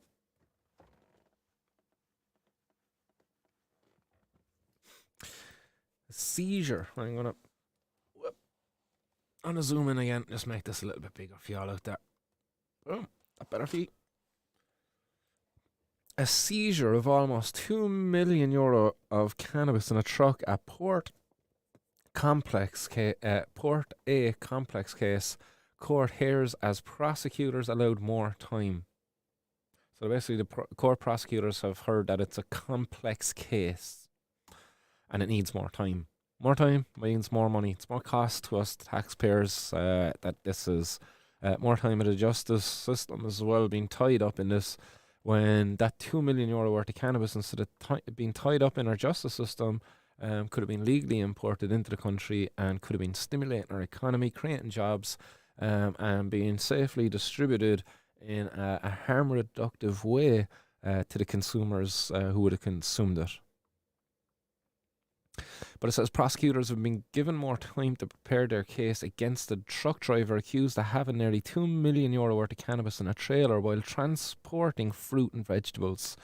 Keep in mind, guys, these prosecutors that they're talking about here, that have been given more time, like, these are the same prosecutors as well that are prosecuting other cases. These are state prosecutors, people who bring charges like of murder and other violent crimes. That's state prosecutors. That's who's been given more time here. So basically, more time of state prosecutors has been used up now, or allocated in this case, And it's not the only one. There's so many of them out there, Shout out to the Mark from Relief behind the CBD High Court battle there. Like, there's so much time of the state prosecutors been tied up in these court battles. It's ridiculous. And they still haven't reached a conclusion. But in this case, they've been tied up over €2 million worth of cannabis that was being imported into the country in a trailer transporting fruit and vegetables. It says here, father of 7, Paul Lennon, who's 60 years of age, was stopped in Dublin Port last August by Gardaí who found the drugs, elaborately concealed in the trailer roof, a court heard. Mr. Lennon's latest appearance before Dublin District Court Judge Monica Leach adjourned the case to next month for the DPP directions after hearing it was a complex investigation. It's ridiculous, complex. Like, I caught a load of weed in the roof of his trailer, so it's like, what's complex about that? I don't understand. The accused from Punchbowl, Gort, County Galway is charged with the possession of drugs with intent to sell or supply at Dublin Port on August 25th, 2023. The prosecution sought more time for DPP directions, and it was anticipated that the investigation file would be submitted soon. Judge Leach relaxed the accused bail conditions to reduce his requirements to sign on at a Garda station. Previously, at a contested bail hearing, Garda Gavin Curran said Gardaí have been in receipt of a confidential information that a crime group were using a Galway registered truck to bring large quantities of drugs from Cherbourg to Dublin Port. There's a rat rattled on him. A truck driven by Mr. Lennon was intercepted by customs and detained for examination. I do believe I recall actually covering this story in the past. It was x-rayed by scanning machine, which showed an anomaly in the roof. This was a sophisticated and elaborate concealment of man-made steel trays spanning the length of the 40-foot trailer, the court heard. The Gardaí said the trays contained 189 half-kilo packages of cannabis with an estimated combined value of 1.9 million. Mr. Lennon was granted bail, and he has not yet entered a plea to the charge. So he's not plead guilty or innocent yet. It'll be interesting to see what a plea he gives. Most likely, it's probably going to be guilty to one of them of some sort. Or will he plead, that I didn't know it was in the trailer, he was just paid to bring a trailer. Who knows? Father of 7, though. What good is it? What good is it? Like, if let's just say, like, I know he looks like a man who's at the later part of his life, like, looking like, and he's, 50? So his kids are probably grown up, but imagine, like, if he was a man, potentially he could have young kids still. 50, he's probably not shooting blanks at all. But, like, imagine, like, he could have young kids growing up out of that for what? Because he was bringing a bit of cannabis into the country. In reality, if the government just got the heads out of their arse and listened to Luke Flanagan all those years ago, back in 2013, not only would patients have had better access to cannabis, but people like himself wouldn't have been victimised because of maybe their economic situation. Maybe this guy found himself down and out in his luck. His truck business wasn't doing very good. And next comes along these lads and they're saying, "Here, come here, look, can we give you a couple of grand," or whatever it was. They were paying above the top, like, too good to be true, but he probably knew what was going on. Maybe he was aware, or he just was wanting to be ignorant. But he was preyed upon potentially, because of his economic situation. And if they listened to me all those years ago, he might not have been victimized. The potential for him to be victimized is going to be would have been incredibly reduced when you think about it. And those 7 kids that he has, they wouldn't be now looking at their dad in this situation where he's stressed to the gills, like, beyond belief. In and out of court and, facing court battles on, like, going in and out of, not a court, out of the Garda station, having to sign on. That's annoying, man. That's so annoying. I had to do that. I was a victim of that at one point in time. Oh, doing TR. Oh, yuck. Doing TR, signing on at the guard station it was nearly worse than prison itself, to be fair. I was just so annoying. Being, like, during the summertime too, it was a lovely summer's day. Like, not being able to go away, like, to Clarny or something for a night or two with the kids or something, It was just, that was so frustrating. But, I suppose not. Prison, the worst thing in prison was not being with kids. or the child, and at the time you'd only have one daughter at that time. Alexis was born then, actually, as well. Yeah, Alexis was born with two daughters then, I believe. Yeah.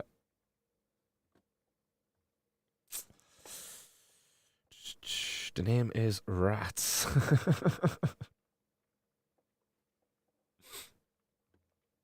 And Tinkle Tink, yeah, you're spot on here. Black market tobacco is actually worse for your health. So, like, their plan, it was actually it achieved the opposite of their intended objective. Like, their intended objective was to make people healthier and give up eggs, and in fact, actually, it pushed people to black market cigarettes, which made people exposed people to more harmful, potentially more harmful cigarettes.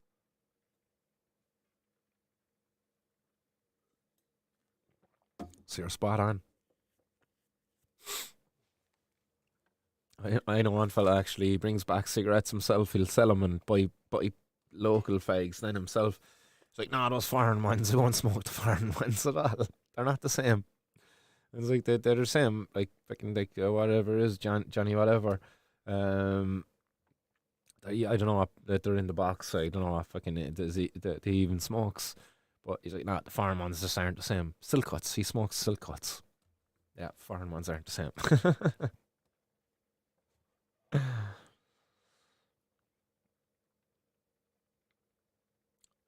But just looking through the hot box there, the comments. Barfield says FF want to ban tobacco and vapes. Yeah, my mum and dad actually only just got back from Australia, but while traveling there, they spent a bit of time in Singapore. And vapes are completely banned in Singapore. My dad was telling me actually that chewing gum is actually banned in Singapore. But he said like you want to see the place over. He said spotless, like you said, you no rubbish anywhere. But yeah, vapes being banned, completely banned over there. It was a bit weird. I was saying to my mum, I was like, you was smuggling your vape then, so yeah. Oh, and I think so. Gas. Tinkle Tink says most new to nicotine are vaping now, less and less using tobacco. Yeah, that's true. Although I do definitely still hear of new people taking up tobacco. You know, Barryfield saying even fuel prices, garages are closing near the north because it's so much cheaper over the border. Yeah, it's man, that's it. Go over the border there, and you're not getting absolutely flayed by taxes. Because that's what's happening here. I think we're paying like what 70% at the pump, like, and they're hitting us with another like 4 cents, I think, now on Monday. So like, guys, get out there, fuel up tonight, tomorrow. Apparently, if you're like getting fuel down here in the south in the Republic of Ireland, they're throwing the fuel up, I believe, on Sunday night, 12 o'clock. So just get your tank filled, save yourself a couple of cent. So there you go. We have a bowl packed up. I think I was supposed to smoke it during that that article. Tinkle Tink says Singapore is a hellhole. That poor fella that was executed because he was a drug mule with cannabis on him. Oh, don't get me started, man. I know, because as soon as my dad said that to me, I was just, man, I was straight off on him because I was joking with my mum. I was like asking her about like, oh, you bringing your vape through Singapore, so because they've a ban there, don't they? And like, yeah, she's like brought it through. Whatever, it was on her bag. It was on the plane. Right? I don't know how she was explaining it. Um, but she got it anyway. But then I was joking. I was like, they kill people over there, for breaking their drug laws. I was like, they might have hung you if they caught you with your vape now. But yeah, you're spot on. It's a sick place. It really is. It's a hellhole when it comes to its policy in regard to how it treats drug users and drug dealers. They kill people. They execute people, as you just said. Yeah, hung them, wasn't it? They hung them. Sick, sick.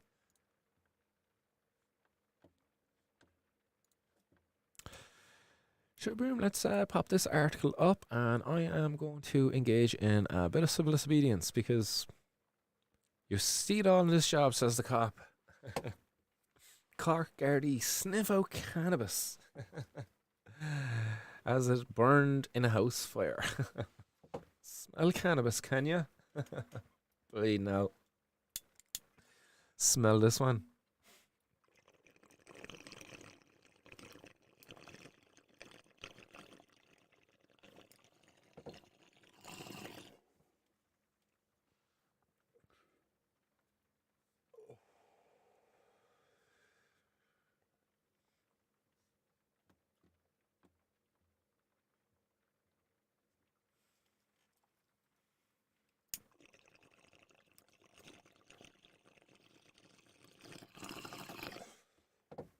Oh yeah. Nice one, Tinkle saying here that his name was Tangar Aju Sapia. His case is well worth looking into. That's coming in there from Tinkle Tink. I do believe I've covered his case, if it's the same person anyway, on here before. But I will certainly give that name and I'll search there in a bit. But this one anyway, the Gardaí sniffing out cannabis as it burned in a house fire. A man whose drug stash was discovered when the Gardaí smelled burning cannabis as they attended the scene of a house fire has avoided a conviction for the possession in the district court. Inspector Tony O'Sullivan told the Mallow District Court that the Gardaí and fire service personnel attended a small house fire that had broken out at a property at Parkview, Charleville, County Cork on April 10, 2020. While attending the scene, the Gardaí noticed a strong smell of cannabis, and subsequently 52.1 grams of cannabis was discovered hidden in a plastic container which had started to melt. Ooh, lousy. They nearly got away with it. The evidence could have nearly went up. He says the drugs were valued at approximately £1,000, €1,040. The cannabis belonged to, names the individual here, 22 years of age, gives his address also, living above there in County Limerick, who was visiting his sister and her partner at the time. He was not in court and he admitted at the time that the drugs were his and said that he had moved them when the fire broke out, that the plastic container they were contained in had begun to melt. Excuse me. He said that he had bought the drugs for €500 during the COVID pandemic. His barrister said that the defendant had fully cooperated with Gardaí and admitted that the contraband was his at the first opportunity. He said that he was a young man visiting his sister at the time who had bought the drugs for his own use during the COVID period. He said he was not in court because he was in the UK where his mother was seriously ill in hospital. Judge Colin Roberts says that it was a very unusual circumstance and commented you really do see it all, and in this job also it was the judge who said that, not the cops. He ordered the defendant to make a charitable donation of €250 and adjourn the case until May 28. If the individual makes the donation to a nominated charity before then, he will not be convicted. So he basically let him off. What's the point of even bringing him to court? Like, why terrorise somebody just to get like €250 off them for a charity? Why? What's come on, really? €250? Like why? Why are we doing this to people? For what? Like this guy, what happened there? Like his sister's gaff go up and smoke. He was like visiting her. He brought his weed with him. Brought a grand's worth of weed with him. 3.5 ounces was it? No, 3.5 ounces would be maybe proper price buying her off the street. £900, like. So what would that be? Like 2 ounces, let's say, a guard evaluation. Lousy.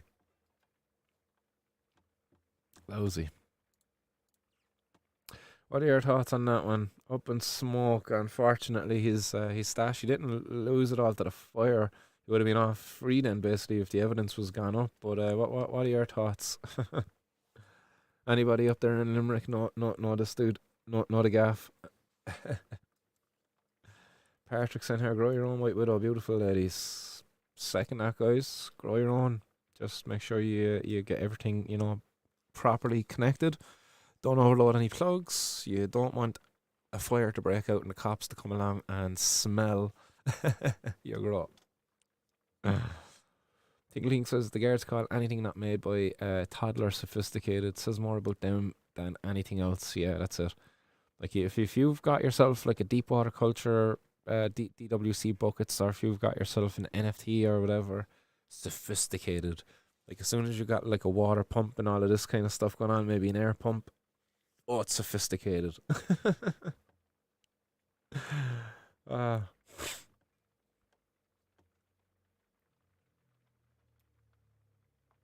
Big Lom says the hot box is the place.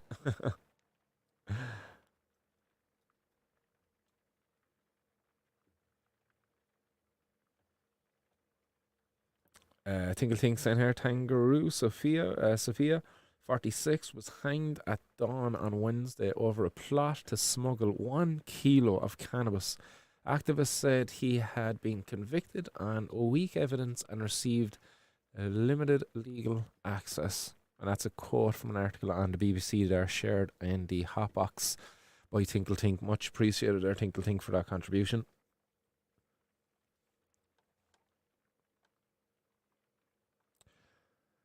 Yeah, good man, Barry. Get the hammer out.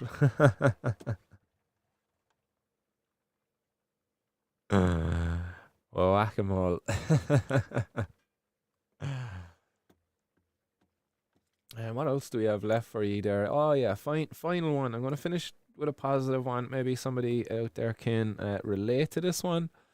But the final article that I wanted to share with you guys, it's one we've kind of covered on here in the past. Cannabis use and exercising, you know.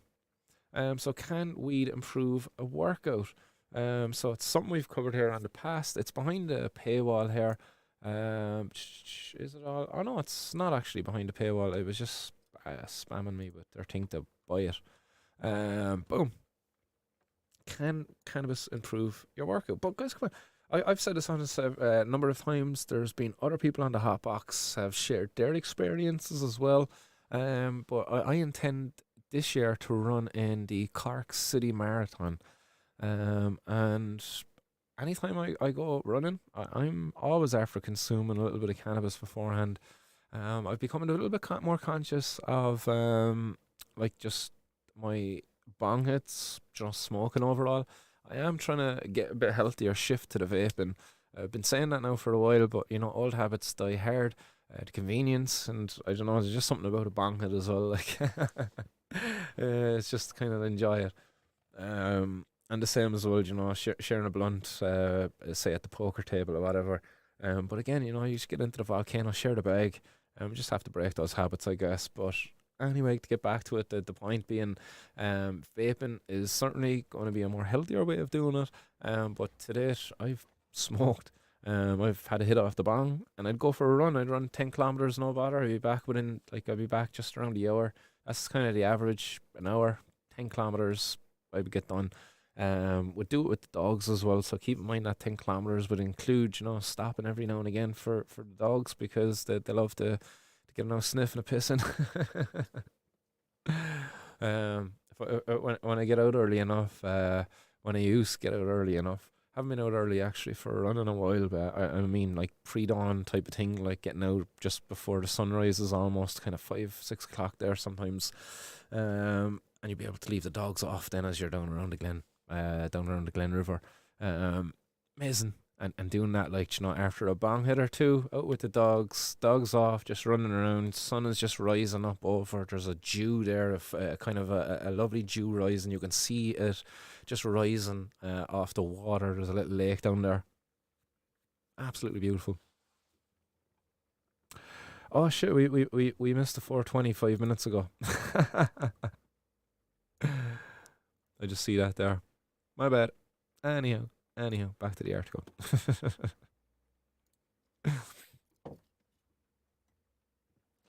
As we missed it, should we pack another one? Jeez, we're on a late one tonight. 2 hours 5 minutes in. Finishing off with this last article. Tea's still nice and warm after 2 hours. Yes. Anybody looking for a good cup? Contigo, if your sales go up there, yeah, yeah, Martin's World. But seriously, I treated myself there Christmas time. Don't normally treat myself to nice things, but had gotten a gift card and had it in my pocket. Seen was able to use it in Tesco and picked that thing up, man. And boy, am I impressed! Like, geez, podcasting has live streaming has never been the same. I can remember being on here with you before, like with the cup. I have the big cup, and like at this point, and if I was to take a sip, it's stone cold. Anyhow, stoners and their tangents about their cups. Can weed improve a workout? Who's the Samantha O'Brien? It says here, turn Samantha O'Brien. Definitely got some Irish blood in her anyway. Go on, Samantha girl. Where do you hail from, Samantha? Samantha O'Brien turned to cannabis before a particular hard fitness class and now frequently mixes it with exercise. Hey, Bobby, is she a relative of yours? It says there the first time Samantha O'Brien took a boxing class at her her building's gym, she was overwhelmed with anxiety. The instructor was loud and intimidating and ran the class like a boot camp. If someone fell behind, everyone had to work harder. Miss O'Brien, 36, left the class thinking she'd never return. A few days later, her partner came home with some cannabis gummies. He said he might offer her a burst of energy. She thought of the boxing class and how she wanted to show the instructor he hadn't scared her off. So she ate half a gummy, fair play, and got into her workout clothes and went to the class. Shouting didn't bother her anymore. I was brighter, lighter, Miss O'Brien said, brighter and lighter, Miss O'Brien said, adding that the small dose kept her going throughout the session. Now she frequently mixes cannabis and exercise and regularly attending the boxing class along with Pilates and boxing camp workouts after taking weed products. So scientists have refuted the idea that cannabis is a performance enhancer for competitive athletes, but some amateurs are turning to it before exercise because it eases their chronic pain and anxiety, or just because it makes working out more fun. And why is that a problem? Like, performance enhancer, like in the traditional sense, a performance enhancer, like faster, stronger. But cannabis, like, that doesn't make you faster and strong. Like, if it makes it more fun, then I suppose you can train more. And I suppose if you can train more, if you can enjoy your training process maybe and do it for longer, and at the same time it reduces like inflammation and pain and things like that. Again, it's probably it's a benefit in that sense, but like a performance enhancer, like it's not like a traditional performance enhancer. It'd be like saying taking paracetamol is a performance enhancer in the same sense. If you're looking at it from the pain side, you know, if you took something for your anxiety, it's like saying that that's a performance enhancer. If you took something that reduces inflammation, it's like saying that's a performance enhancer. But they're not. They're not traditional performance enhancers like say things like steroids, erythropoietin, I think it's called. EPO, I should have just said, which is basically it increases your blood's ability to carry oxygen, which is EPO. I believe it's the one that the cyclists like to use. I think it was the one that Lance got done for, maybe. I think he got done for something along those lines anyway, doping his blood. But yeah, something along those lines. But EPO, traditional performance enhancers, cannabis, like, come on, is it? Like, I know in jiu-jitsu and surfing and things like that as well, it makes you looser and things, but like, yeah, you could say in those there could be performance enhancer, like if it makes you looser, because definitely in jiu-jitsu, if you're at all anyway rigid or stiff, man, are you going to burn out, and you're going to burn out fast, and you're going to get injured too as well. So cannabis, like, yeah, but like performance enhancer though, stronger, faster. I don't know. Well, what are your thoughts, guys? What do you think? Do you think cannabis should be seen as a performance enhancer? Is there any particular sports, as I mentioned, say, let's say jiu-jitsu? You have to say it in a kind of Brazilian twang, don't you? But, you know, saying sports like that, what are sports? Like, could you say dancing? Like, could you say, like, maybe cannabis could be seen as a performance enhancer there in competitive dancing? Maybe, like, if it's a freestyle or something. I don't know, but what do you think? Do you think cannabis is a performance enhancer, and should it be on a banned substances list for some, all, or none? What do you think? Like, I was listening, I can't remember who was on the podcast now with Joe the other day, but he was talking about it, like, training. He was on about the Gracies, I think, you know, it's like, if you make it fun, you learn more, you absorb more, you know? And somebody saying it there, Mr. Finnegan is talking about kickboxing, like, he says here, kickboxing tournament stoned was a great laugh. I was always complimented by people at sparring, because I would make it fun for even the person I was sparring with. A lot of the times, like, I was just so loose, having a spar, having a crack, you know, just laughing away as well, just enjoying it, like. But at the same time, like, you know, I was throwing proper techniques, but I was pulling back. I was never hurting anybody, but enjoying it, fun, but educational as well in regards to learning the techniques.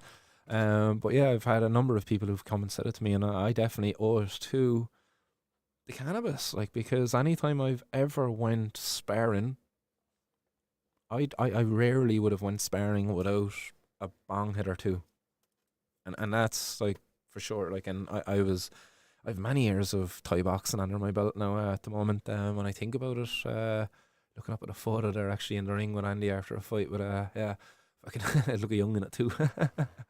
But she's 16, 17 getting into the Thai boxing. So yeah, nearly 20 years.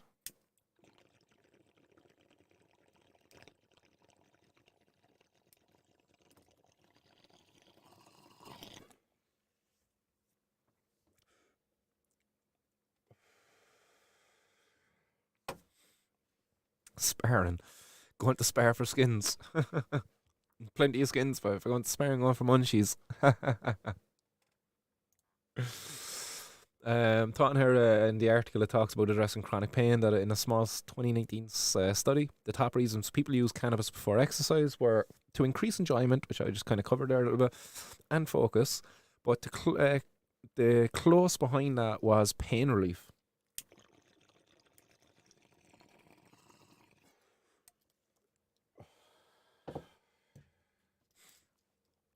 Says researchers shown that cannabis can help some patients alleviate chronic pain, which affects some 1 in 5 people around the world. When the pain is treated, people become more functional. That was a quote there from Dr. Alan Bell, a physician and assistant professor at the University of Toronto, who was the lead author on a set of clinical practice guidelines for using cannabis to treat chronic pain. And there's a link there for that then as well. Where does that bring you? Libert Pub. Yeah, there you go. So, boom. That'll be an interesting one. I'm glad I opened that. I'll have a read off that later on. Let's jump back to this article. Cannabis may bring muscle relaxation or a sense of ease, and so it allows people to increase and maintain their physical function, says Dr. Deandra, a psych, an anesthesiologist and pain medicine specialist at Johns Hopkins University. So, like, again, a person who's pretty well established, well accredited, would you say? Is that the phrase I'm looking for there? But yeah, like she's not just some random dude on a podcast named after himself. Come on. She added that once people's fears of movement was gone, some would find they could do things such as yoga or taking a hike. That said, Dr. Bell does not recommend cannabis as a first-line treatment for pain and only considers it when milder medications like non-steroidal anti-inflammatory drugs aren't effective. Joanna Ziegler, an epidemiologist and former Olympic triathlete, was reluctant to use cannabis even after she flipped over her handlebars at a 2009 Ironman World Championship, breaking her collarbone and badly injuring her ribcage. But years after of chronic pain resulting from her accident, she tried it. Initially, it made her sleepy and dazed, and that's going to happen as well, guys. Just to add, that sleepy and dazed is definitely going to be happening when you're not a consumer of cannabis and you're a first-time user. That's why it's important to get your dose right starting off, because you can avoid this, and you can slowly work up to the dose that you need to alleviate the pain without experiencing, the need for that weed nap, the afternoon nap, if you will, or even the kind of confused dazed state as she describes there as well, because you can build up a tolerance. But she goes on to say that she eventually found a dosage that eased her pain and allowed her to exercise, an experience that led her to create the Canna Research Foundation. And Dr. Ziegler, who was an author in the 2019 study, said that cannabis was not a panacea. It's a tool in my toolkit. That's an important thing to say. I'm definitely not on here claiming that cannabis is a panacea. Basically, a panacea, guys, is like a thing that'll cure everything. It's not. It's not a panacea, but what it can do, it can certainly, like this, easing anxiety. Guys, if you suffer with anxiety, it's going to have so many knock-on consequences if you don't treat it, if it's left untreated. If you've got untreated anxiety and if it's left go out of control, it's going to cause serious complications elsewhere in your life. And if you're able to ease that anxiety, as cannabis can do, then you can prevent certain things from happening. So it's not a panacea, but it certainly has so many benefits because anxiety, as I mentioned, it can be linked to many other problems than physical problems that can manifest themselves in the body. Sicknesses in the stomach, nausea, feeling nauseous. That's a symptom of anxiety. If it's left untreated and stuff like that's not good. It goes on here to say anyway, easing anxiety for Morgan English. It wasn't pain that kept her from exercising. It was anxiety. A history of eating disorders and mental health struggles led her to dislike moving her body and views exercise as punishment. She said. Miss English 31 said cannabis helped her get past some of her fears. And that's an important one. Like, cannabis, people always picking on it, causes paranoia. People are always paranoid. I'm not saying it does. It won't cause paranoia. I've seen people it causes paranoia, and when I hear my heartbeat. Oh God, am I going to die? I'm going to die. I'm definitely dying. I'm dying. And I'm laughing because I know they're not dying, and they're just like they're caught in a heightened state of awareness. With a slight bit of paranoia in there, and next to hear their heartbeat, and it's picking up, and because they're focusing on it, and they're panicking now, and they're it's getting faster, and it's like I'm gonna die. Oh my God, I'm just laughing because I'm thinking of a particular event, and I want spilled the beans in it because oh God. Anyhow. She continues to say here that she didn't have anxiety about what other people at the gym were thinking about her. She said about exercising with cannabis, I was just very much in the zone and I was focused on how good it felt to move my legs. And that's something I can agree with there as well myself. I know myself when I go for a run and I have a hit from the bong or two before going out for that run. You just get into the zone. What is the zone? It's just a place where you're just in a bit of a flow, like I don't know, you're not really. I don't know I just find that if you don't get into the zone, you struggle with your breathing. You're not really running as fast and all of that stuff. I find sometimes you get into the zone and notice that your pace is better, your breathing is better, and your heart rate is it's better. Even when I find that you're getting up into the higher heart rates when I'm pushing it to my max, like up to that 182. I think actually this fucking Fitbit thing was saying I was hitting 187 there on my last run. I really pushed it up that hill. But you just don't realize, like, geez, you're pushing the body that much. Like, you're just so on the zone. You're kind of, I don't know. Yeah. It's a good place to be because without it, I've definitely gone on runs without cannabis, and then you find like next you're focusing on your breathing. And as I said, like it's kind of like what the person trying cannabis for the first time is doing nearly. Next you're kind of focusing on your breathing, and next you're getting it wrong, and you're over breathing, you're overdoing it, you're overthinking it. Oh yeah, funny enough. Anyhow, in 2019, Miss English started a company called Stoned and Toned, which offers online workouts that combine cardio and cannabis. So let's quickly bang that one up there. Oh, they've an Instagram as well, guys. Sorry, no, I'm 21 into that there. We go back. Hit up their Instagram. Let's see what Stoned and Toned they're at. Stoned and Toned. Go on. Nice. Nice dumbbell. Nice dude. Smoking while exercising is that their take? Like I don't mind smoking before or after, but like while, like you're doing yoga with a dude hanging out your mouth. I love it though. What's they're saying? There's a few hours left to snag your first 3 months before 20. Ah yes. So there you go, guys. I'm gonna give them a follow. Boom, Stone and Toned. Love it.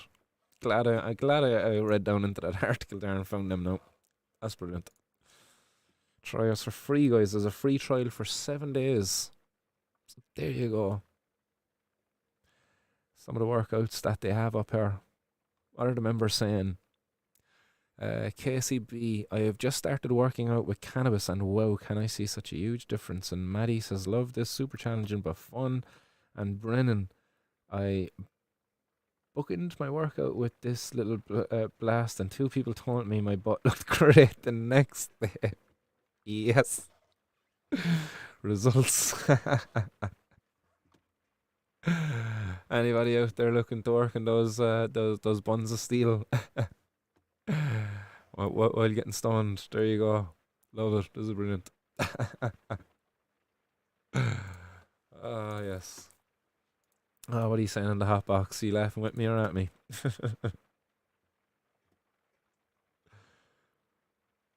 Oh, what's going on here, Mr. Finnegan? Oh, what's happening, Amy? It's Mr. Riley. Nice to see you out there in the hot box. Been a while. Happy Easter, chat. Hopefully, the bunny brings you loads of chocolate tomorrow. Mr. Fields says here, my reactions are on another level. I surprise myself off and I wonder, is it natural or Articana? Is that performance enhancing? Big Lon is on them some stoned and toned laughing here. Everybody's having a good old laugh of stoned and toned so as well. I love it. You know, I find it funny. I'm laughing at the. I don't know. I'm not laughing at them as such. Like I hope they don't find it offensive that I find it funny. Like you know, I just love it. Yes. I'm gonna reach out to them and see if they'll come on and I let them promote their workouts on the podcast. Have a chat with them. Love it. Miss English. Yeah, we'll have to reach out to Miss English.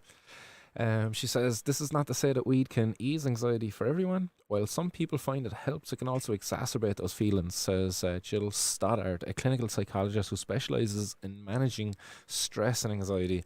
And there is a risk that when someone uses cannabis to manage anxiety in one area of their life, that their Stoddard said it can lead to the dependence on the drug in every situation that provokes anxiety.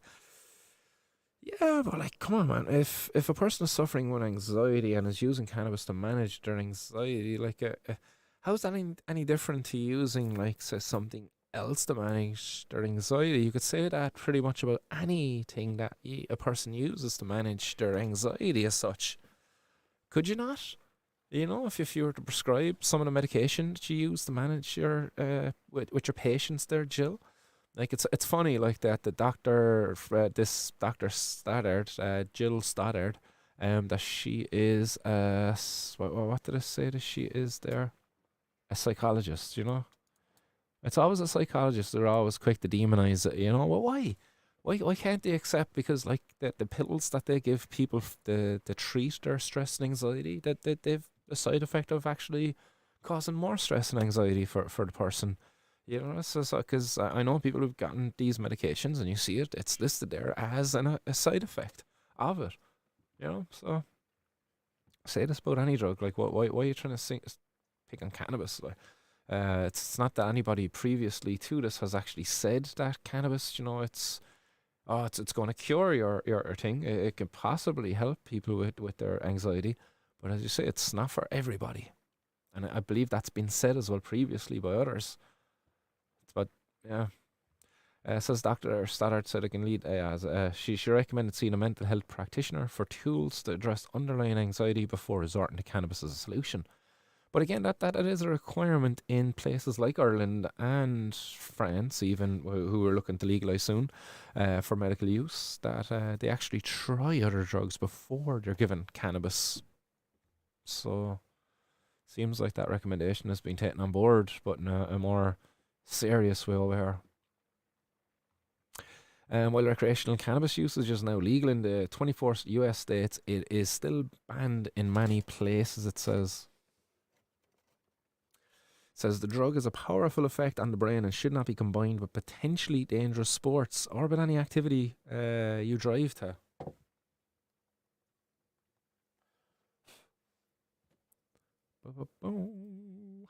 Dr. Ziegler said people should only use cannabis before a workout if they have used it previously and know how they respond. And that is a very good, that's good fucking advice there, guys. If you've not used cannabis before, guys, um, start low, go slow. That's. But again, cannabis before the workout, it's not again for everybody. You probably want to know how you respond to cannabis first, because if you're planning on going for a run and you take a small hit, I've seen somebody there recently have a serious giddy bang from a small hit. Imagine being out on a run and breaking into hysterics laughing. She recommends talking with a physician first to make sure the drug won't have an adverse reaction with your other medications, and to choose a low risk activity such as yoga or a bodyweight workout. Yeah, yoga and cannabis, guys, are perfect together. Like, I used to love going to yoga after like copious amounts of cannabis, to be fair. Would meet up with the buddy and we would get absolutely blazed and go. I think I've told the story on here a number of times about our little fucking adventure with the cookies. And my buddy been given an eye pillow and allowed to go to sleep for the entire class, and I literally was stuck in downward facing dog for about 10 different transitions. Like, I just couldn't get out of it, and I felt like everyone was laughing. It was so fucking funny. It was a cool experience to just get so bloody high, because we really overdone it with the cookies and the RSO, but glad it was yoga that happened at. And I'm glad the instructor as well, shout out to Mary, who is an absolute legend. I think she's still in Canada maybe. She knew beforehand. I actually offered her a cookie. Thank God she didn't take it. Because they were so strong. But yeah, she knew that me and Angela were after fucking taking the cookies. Angela, not his real name. Oh, just shout out to Angela. It's been a long time, bro.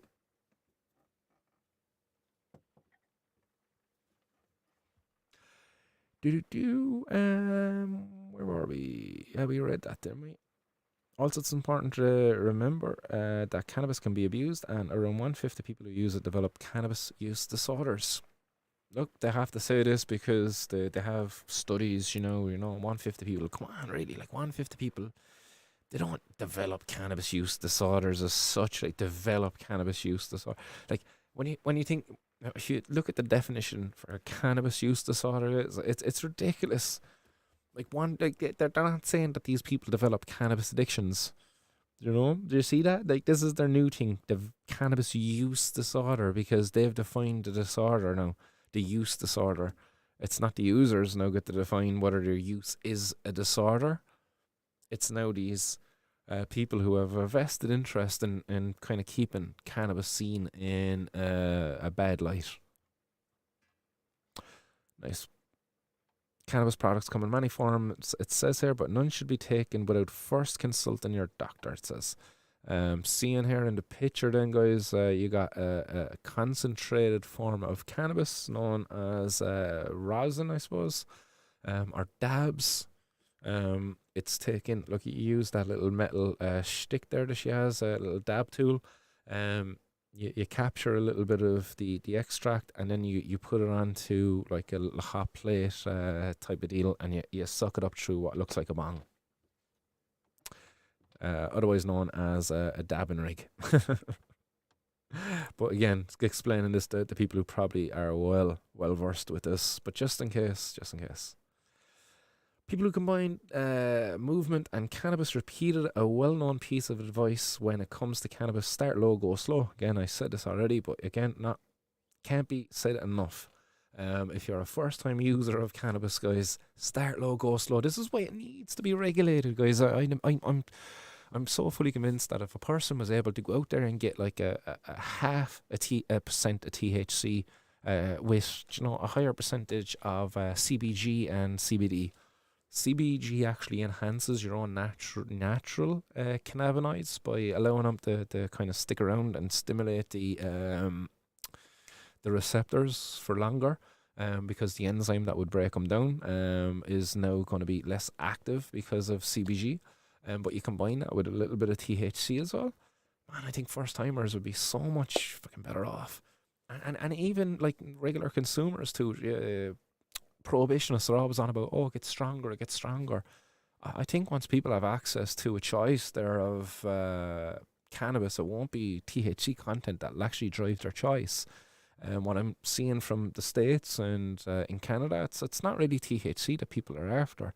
Initially, they might make that might be a factor in their choice, but again, when they try something, they're going to find they're after flavors afterwards, or if they're patients, they're after effects. But for most people, they're after flavors.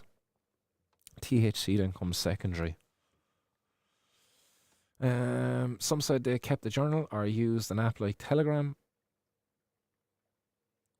Oh yeah, they say especially true when using edibles, take 40 minutes or longer to take effect, yeah. Some said they kept a journal or used an app like Telegram or a medical cannabis log to jot down how much they consumed before exercising and how it made them feel. Again, tetragram, sorry, tetragram. Sorry, I said telegram there, my bad. Telegrams were hot boxes, link in the description. Yeah. But they use that to keep a medical cannabis log to jot down how much they consume. Yeah, that's important, I suppose, for repeatability.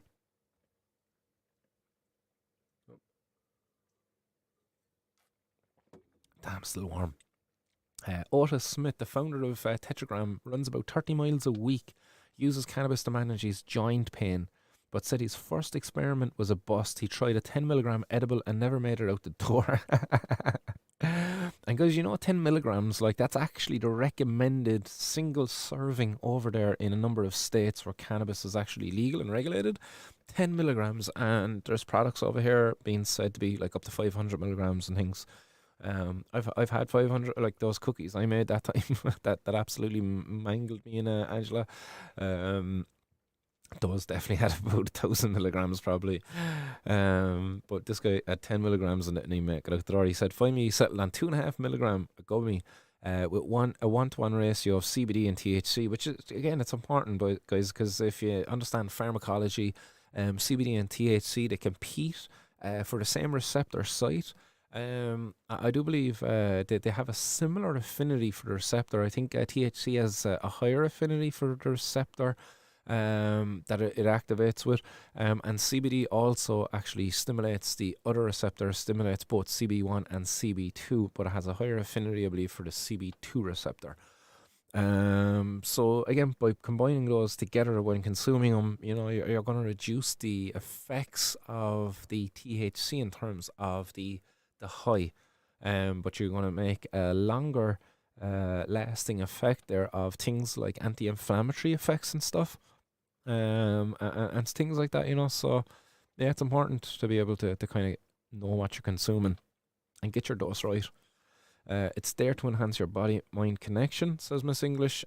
She said about the role of cannabis in a workout, not to pull you out of reality. And that's so true, guys. When I go and take a bong hit or two before I go for a run, like I'm not out of reality. Like I'm so actually like just tuned in. I'm just enjoying each step, just enjoying each breath, looking around, kind of just like enjoying what I'm seeing around me. The kind of the trees, the river, the ducks, the people, the other dogs. I'm just taking all that in. I'm being present and all of that. Sometimes, yeah, if like you got stuff going on, you can definitely find yourself kind of going back into your head. But yeah, definitely you're kind of a lot more grounded and present in reality, and not losing that mind-body connection. So there you go. That's the end of that article. That is over there on the New York Times.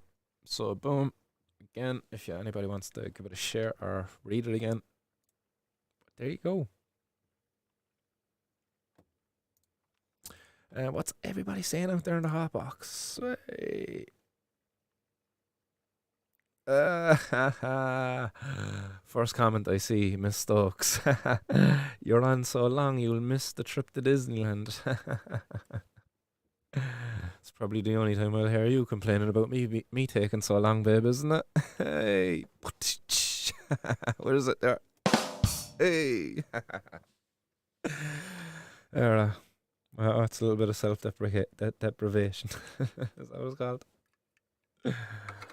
Yes. Oh, that's just staying out there. John Finnegan says, stone and boned. Don't confuse the two sites. Is that your site, John? Yeah, stoned and boned. Oh yes. I remember someone told me search beaver bong before. I didn't know what I was searching. Um, should I leave it at that or tell you what will come up if you search it? Oh yeah, but yeah, beaver bong. If you're under 18, don't search it. I wonder does the video still exist, but anyhow, beaver is another word for the female vagina.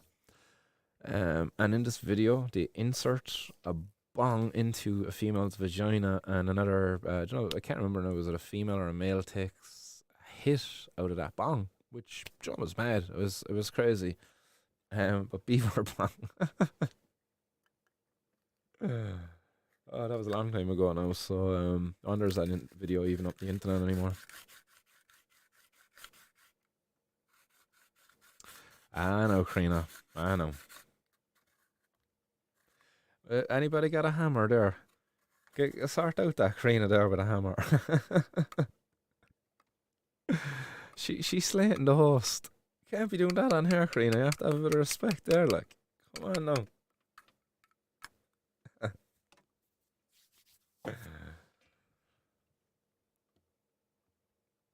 I have quick showers, like yeah, 2 seconds a shower. Like what's the problem, babe? Oh, she's lousy, isn't she? I think Link says the black market tends to deal in high potency substances. Another reason to end prohibition. It's so true. Think. As I mentioned there, like the edibles on the market here in Ireland, like it's I don't think there's any packet out there being sold that doesn't like label itself as being 500 milligrams. You see them on Wish.com and stuff like that, but like, do people actually even get their dosages right? Like, there's yeah, you have to wonder, are people actually testing what they're making? I know there's a couple of people out there like Weedy Wonka, like their stuff. Some of their stuff, the strength of the things are off the chart. Teddy's Farms, like I'm not too sure what milligrams Teddy's Farms actually is getting those bars going to. But I've been told that they're off they're they're definitely not to be taken lightly. Tread cautiously, I think is the word. But um, the milligrams that are on the label, you wonder if they actually match what's in there consistency wise and all of that. Like, again, I wish they did. And again, like the potency seems to be higher, better in the black market. But for running, like I would love to be able to get. Like I suppose I could make it. I know myself how to make it, but I would be able to love to be able to walk into a shop and buy off the shelf drops, much like your man there going out for his run and take a couple of drops there with, 2.5 milligrams, 5 milligrams of your preferred cannabinoids, with maybe some added vitamins and things like that or something like that. But unfortunately, right now, no.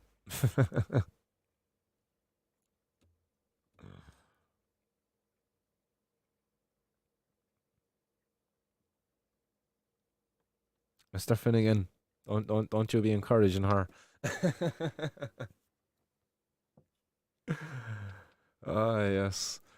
But yeah, we're pretty much all donezo there with all the news anyway, guys. It's been an absolute pleasure. I've a bowl packed up there. Don't worry, we're not done yet. We'll be here for another 4 minutes 20 seconds. Oh yes, I see Mr. Finnegan over there and is just getting ready for vanilla ice. Nice, nice, happy days. I just wanted to pop up something there on the hotbox.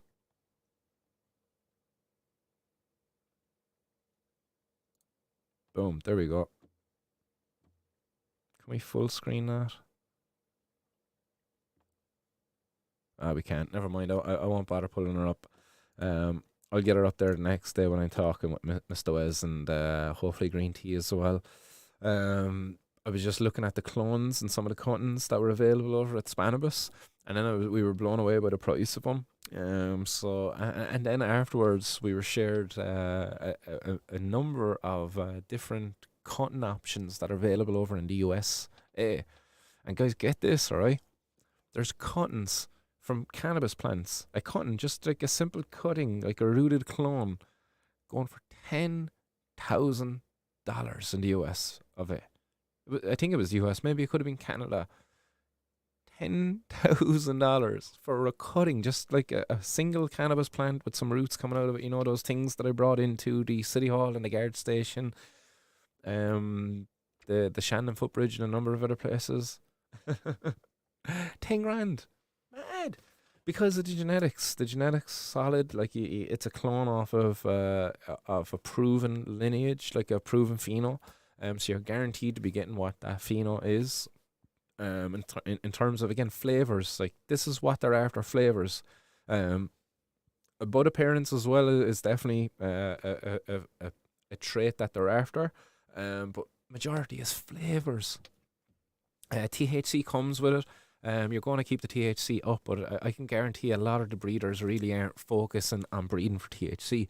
They'll breed to maintain THC at a respectable level, but it's not getting it up there off the charts anymore. Like the breeders I'm seeing, like what I'm seeing around the place, and correct me if I'm wrong, but breeders these days, they're after flavors. Look at the names. Look at the names of things. There's not that many freaking like White Widow and stuff like that now these days. You know, things White Widow's going to kill you. You know, nowadays orange sherbet, Skittles, Oreos, cereal milk. You know, it's flavors people are after. It's not strength, and that's what's happening. It's strength is pushed by the black market. Black market pushes strength as well as flavors.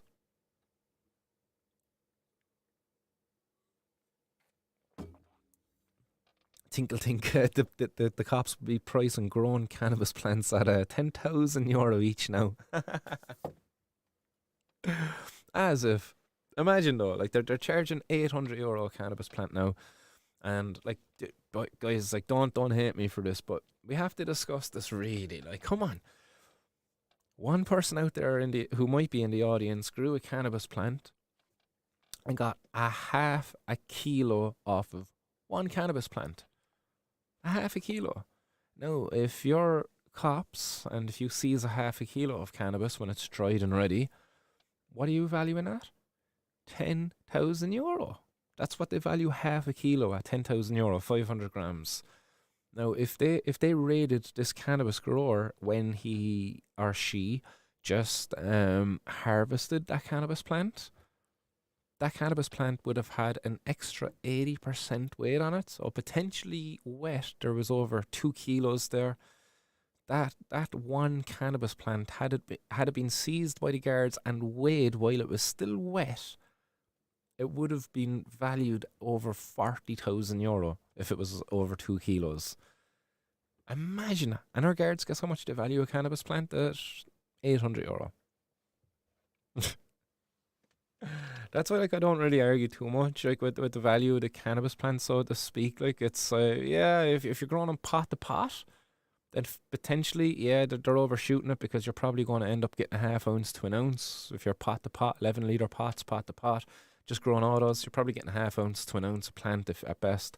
But if you're growing them well, like this particular person who grew that cannabis plant and got like half a kilo off it, that plant had some nice space for itself. It was well looked after. It wasn't pot to pot. It was allowed grow. Had a good veg time as well, you know. So, there's differences. You can have a cannabis plant that could be worth, you know, in terms of its harvest at the end, a couple of quid, a couple of hundred, or you could have one worth a couple of grand. Where do me later disappear to? Oh no. Been sitting here the whole time. Where could I put it? Oh, I know what I done with it. I dropped it. Tinkle tink. Feckin' spell checker. A twinkle twinkle. Twinkle tink. That's the strain I get the whole time. What's Tinkle saying? Do you want it or not? Yeah, sorry to hear that, Mr. Finnegan. But good news, Mr. Finnegan, there is definitely clubs starting up soon around the island.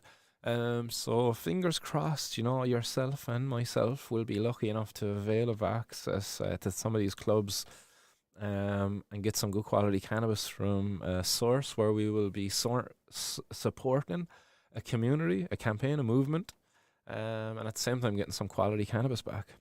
Fingers crossed. Let's see how that goes. Amy Riley says smoke cereal milk now.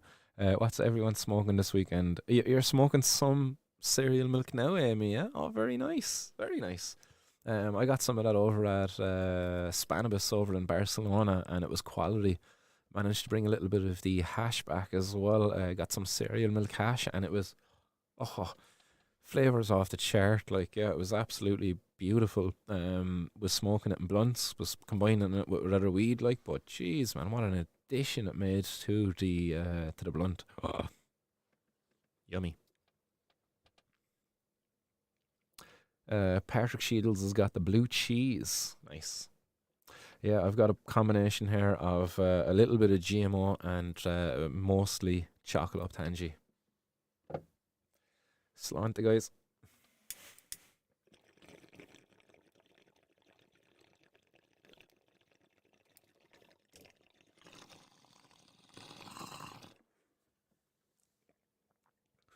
Holy moly.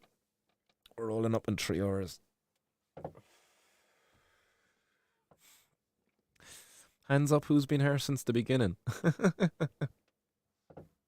Fair play if you've been here from the beginning, and no panic if you've been in and out, like, but if you've been here since we started this, fair fucks. Hands up, let me know. I'll have to get you a monkey pipe or something out in the post. I know Mr. Finnegan was there, yeah. Or no, I think did you join late, Mr. Finnegan? Or was that Mr. Wes actually who was apologising earlier? Mr. Fields, yeah, is that a hand up there, Mr. Fields? Oh, no. Yeah, Mr. Finnegan has the hand up there as well. Mr. Shields is they're getting the hand up as well. Yes. Daglon has almost got some good pollen. Nice. Nice. Shout out to Daily Talker. Daily Talker was probably the last person I got some nice pollen off of, actually. I didn't get any pollen, I didn't get any pollen over in Barcelona. I didn't see any hash like that. Oh, hey, what's happening? Hi and homegrown. Evening. Yeah, we're doing a late one over here, high and homegrown. And don't worry, I was checking beforehand to make sure you'd no scheduled live streams there the tonight before we went live. I was meant to go live at 4:20 earlier today, but couldn't make it out till later on in the evening, so we chose to go for New York time instead, 8:20 Irish time. And here we are, almost 3 hours later. So, and the tea is still actually tepid. It's not cold. It's not stone cold. It's tepid. Yeah, guys, professional here now. Yeah, professional. I'm getting in awful trouble here. It says the Easter Bunny's not even going to come over me being on the stream so late tonight. I don't know what you're saying, Craig. The Easter Bunny. So here, bong hits with me.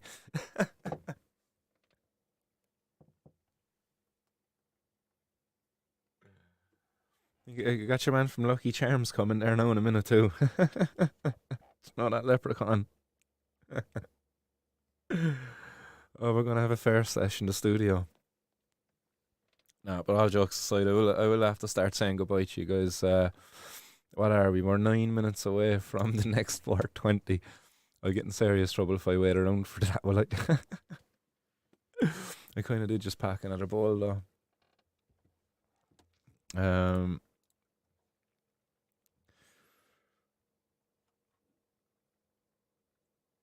Mr. Finnegan says professional behaviour now. You know, I'm going to send a level up pro now. Join us tomorrow for the show. Yeah, that's what I was thinking. Yeah, your stream is live on a Sunday. Yeah, if anybody didn't know, hi and homegrown live on a Sunday. You like it, bro. It'll be good to have you on the panel soon. Not a bother at all, Mackie. As I say, I'll have a lot to say after my court case, Wednesday, 2 weeks, 17th of April. I'll be out of action myself there from the in a couple of days. Actually, we're going to be going to Disneyland. Yay! But we'll be back in not long after that. Martin gets the munchies and destroys the kids' streaks. Honestly, boy, if no matter like if 10 of us got the munchies, we wouldn't we wouldn't be able to put a dent on the amount of eggs that are in there at the moment for the kids. I won't. If there's only two of us in the relationship, all right. One of us goes above and beyond. I'm not going to say who it is, but it's not me. I'll say no more because that meat cleaver will be out when I come in. 7 minutes left. Yeah, who's on tomorrow, Mackie? What's going on tomorrow? Is it just yourselves in the panel, or have you got special guests joining you? Actually, oh shit, you're saying join you for the show tomorrow, man. Oh my bad, I misread that part. Join us tomorrow for the show if you like, bro. It'll be good to have you on the panel soon. So yeah, I kind of misinterpreted that last part. Like, so if you want me on tomorrow, what am I doing tomorrow? Easter Sunday. Let's see what's happening tomorrow. We'll see when we go in. As I said, there could be a meat cleaver waiting for me when I go in.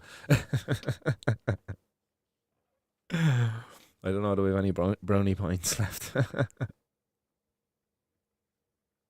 We'll work on it. We'll see. That bang is yeah, it's looking incredibly nice down there now. Yeah, laugh aloud, not unplanned. Me, Monkey, Marge, and if you're free, but if under pressure, of course. Yeah, look, if there's no pressure to commit to it, leave it open.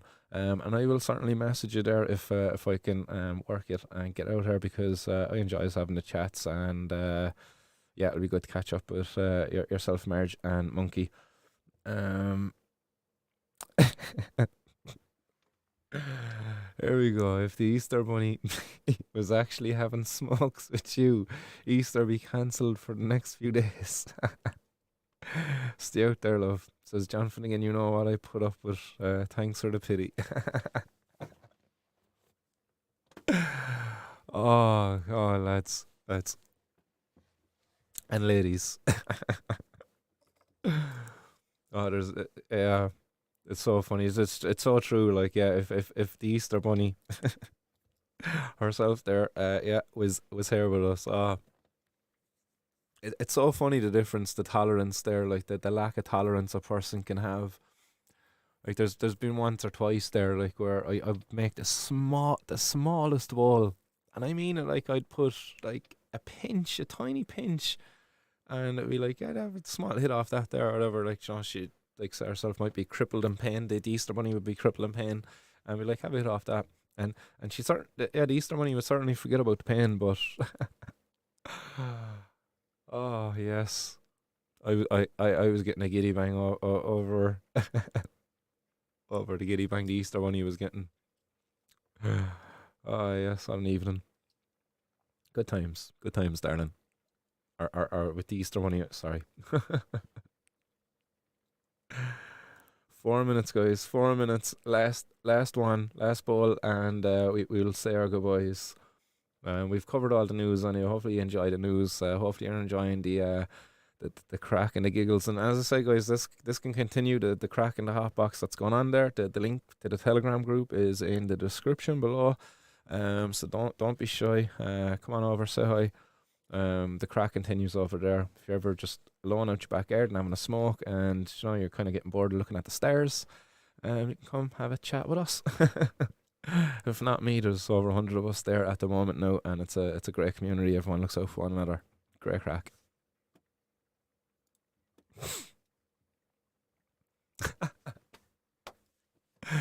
Never smoke a CBD joint with Martin. He'll spike ya. Oh Lord, good times. 3 minutes. That's enough time to do this one and get another one going.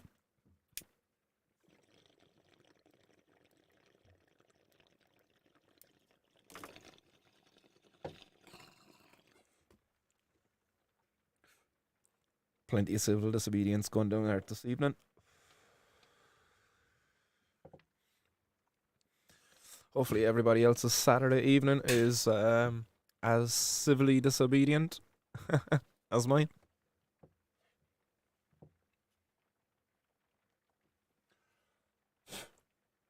It's always good to get on here and break the law of fine folk out there. It's flashing. There's no stairs that we must be good. Darling, don't you know? Like, come here, you're looking at the screen. You're not seeing the star in front of you, Oh, yes. Lord. Sorry.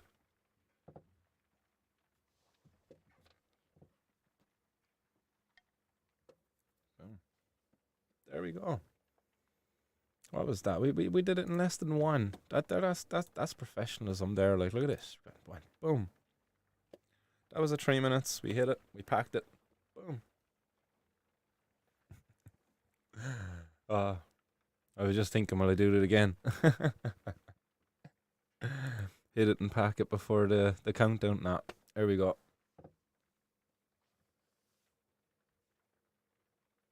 Tinkle Tink, yes, I agree there actually with that comment. Simon Harris is not good news for us, as in the cannabis community, because he's very anti-cannabis. He is. He wasn't at all sympathetic in any real way towards the patients as health minister.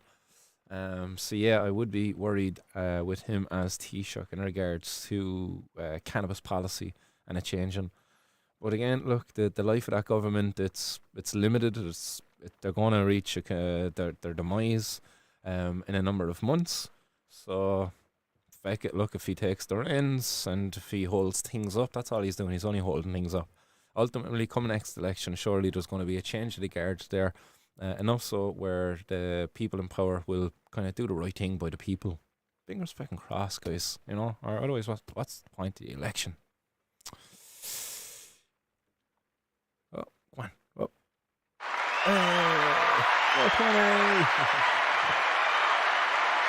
Phoenix, Creston, Dawson Creek. Not a TV show. BC. Yes, anybody got BC Bud? I wonder, is that still available over there? BC Bud. You know? That was like a famous strain of, like, at least it was famous to me here. Am I kind of looking over at the culture that was going on over there at the time? But yeah. BC Bud, Bobby. Let's blaze it anyway.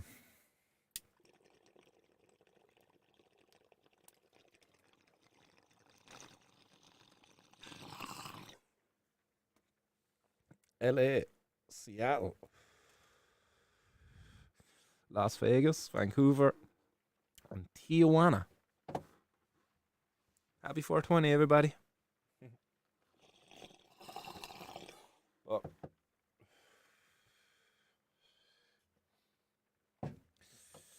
There we go. 3 hours of podcasting. At least 3 acts of civil disobedience. So there was probably definitely more.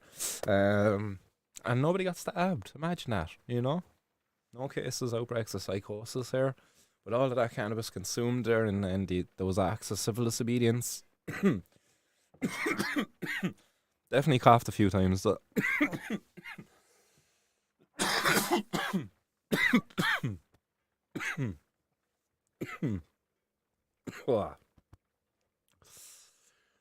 Woo. But yeah, 2 bong hits. We'll do that, chat. Where are we going next?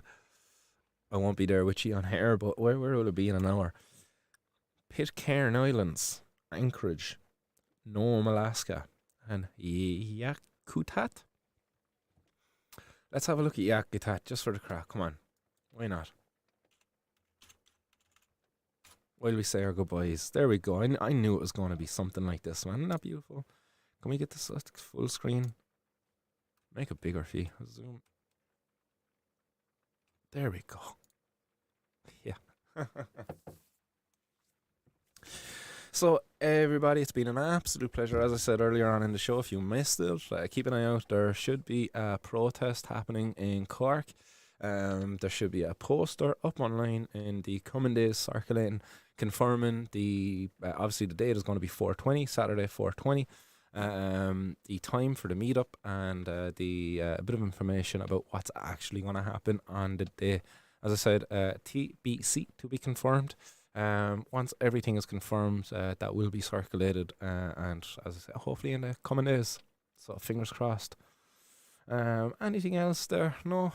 Everybody, it's been an absolute pleasure. Thanks very much. Shout out to all those beautiful people who've been here since the beginning.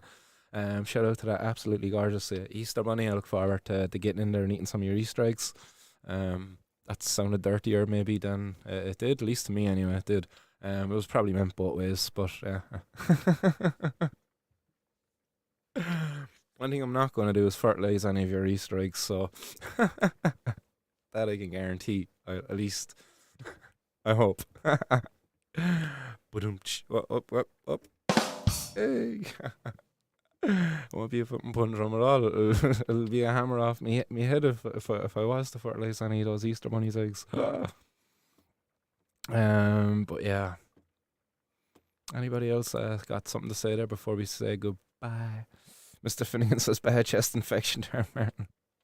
To be fair, I definitely picked something up off of the kids a bit ago. I shocked the worst of it, but definitely had a lingering tickle. But yeah, hopefully we can, if we can, as I said, get over to the vape. Yeah. Diglon, Slán, Mr. Finnegan, Slán, Slán Barry, Miss Stokes. All I see is a man smoking weed, no Easter Bunny action. Calling me out. Don't worry, but don't worry. As I said, I'm not a guy who's all words, no action. Talk a lot of shit on here, but don't worry, we be following her up with action as well. Weather's improving. Feet will be on the street soon. Yeah, Tinkle Tink, thanks very much to yourself as well. Nice one for all the contributions. Again, for bringing up the case there of, as you mentioned it earlier, Eddie Tinkle Tink. There we go. Yes, Terangu Supia, who was 46, hung at dawn on Wednesday over a plot to smuggle 1 kilo of cannabis. You know, nice one for that contribution earlier. I really appreciate that. So guys, Slán that. I catch you all back here. Will I catch you maybe we might catch you during the week. We might catch you Wednesday. Let's see. Might get back here for a midweek show. Let's see. Can't make promises, but keep an eye out. Make sure you're subscribed to the YouTube. Rumble as well. I believe we're live over on Rumble as well at the moment. So subscribe to those things. Hit the notification. I think fucking Rumble, to be fair, is better for getting notifications than YouTube. But again, I could be wrong on that. But I am live over there as well at the moment. If you want to subscribe and hit the notification just to know when I'm going live. As I say, YouTube does tend to hold back on notifying people of the lives, but yeah. But yeah, Slán guys. Good night.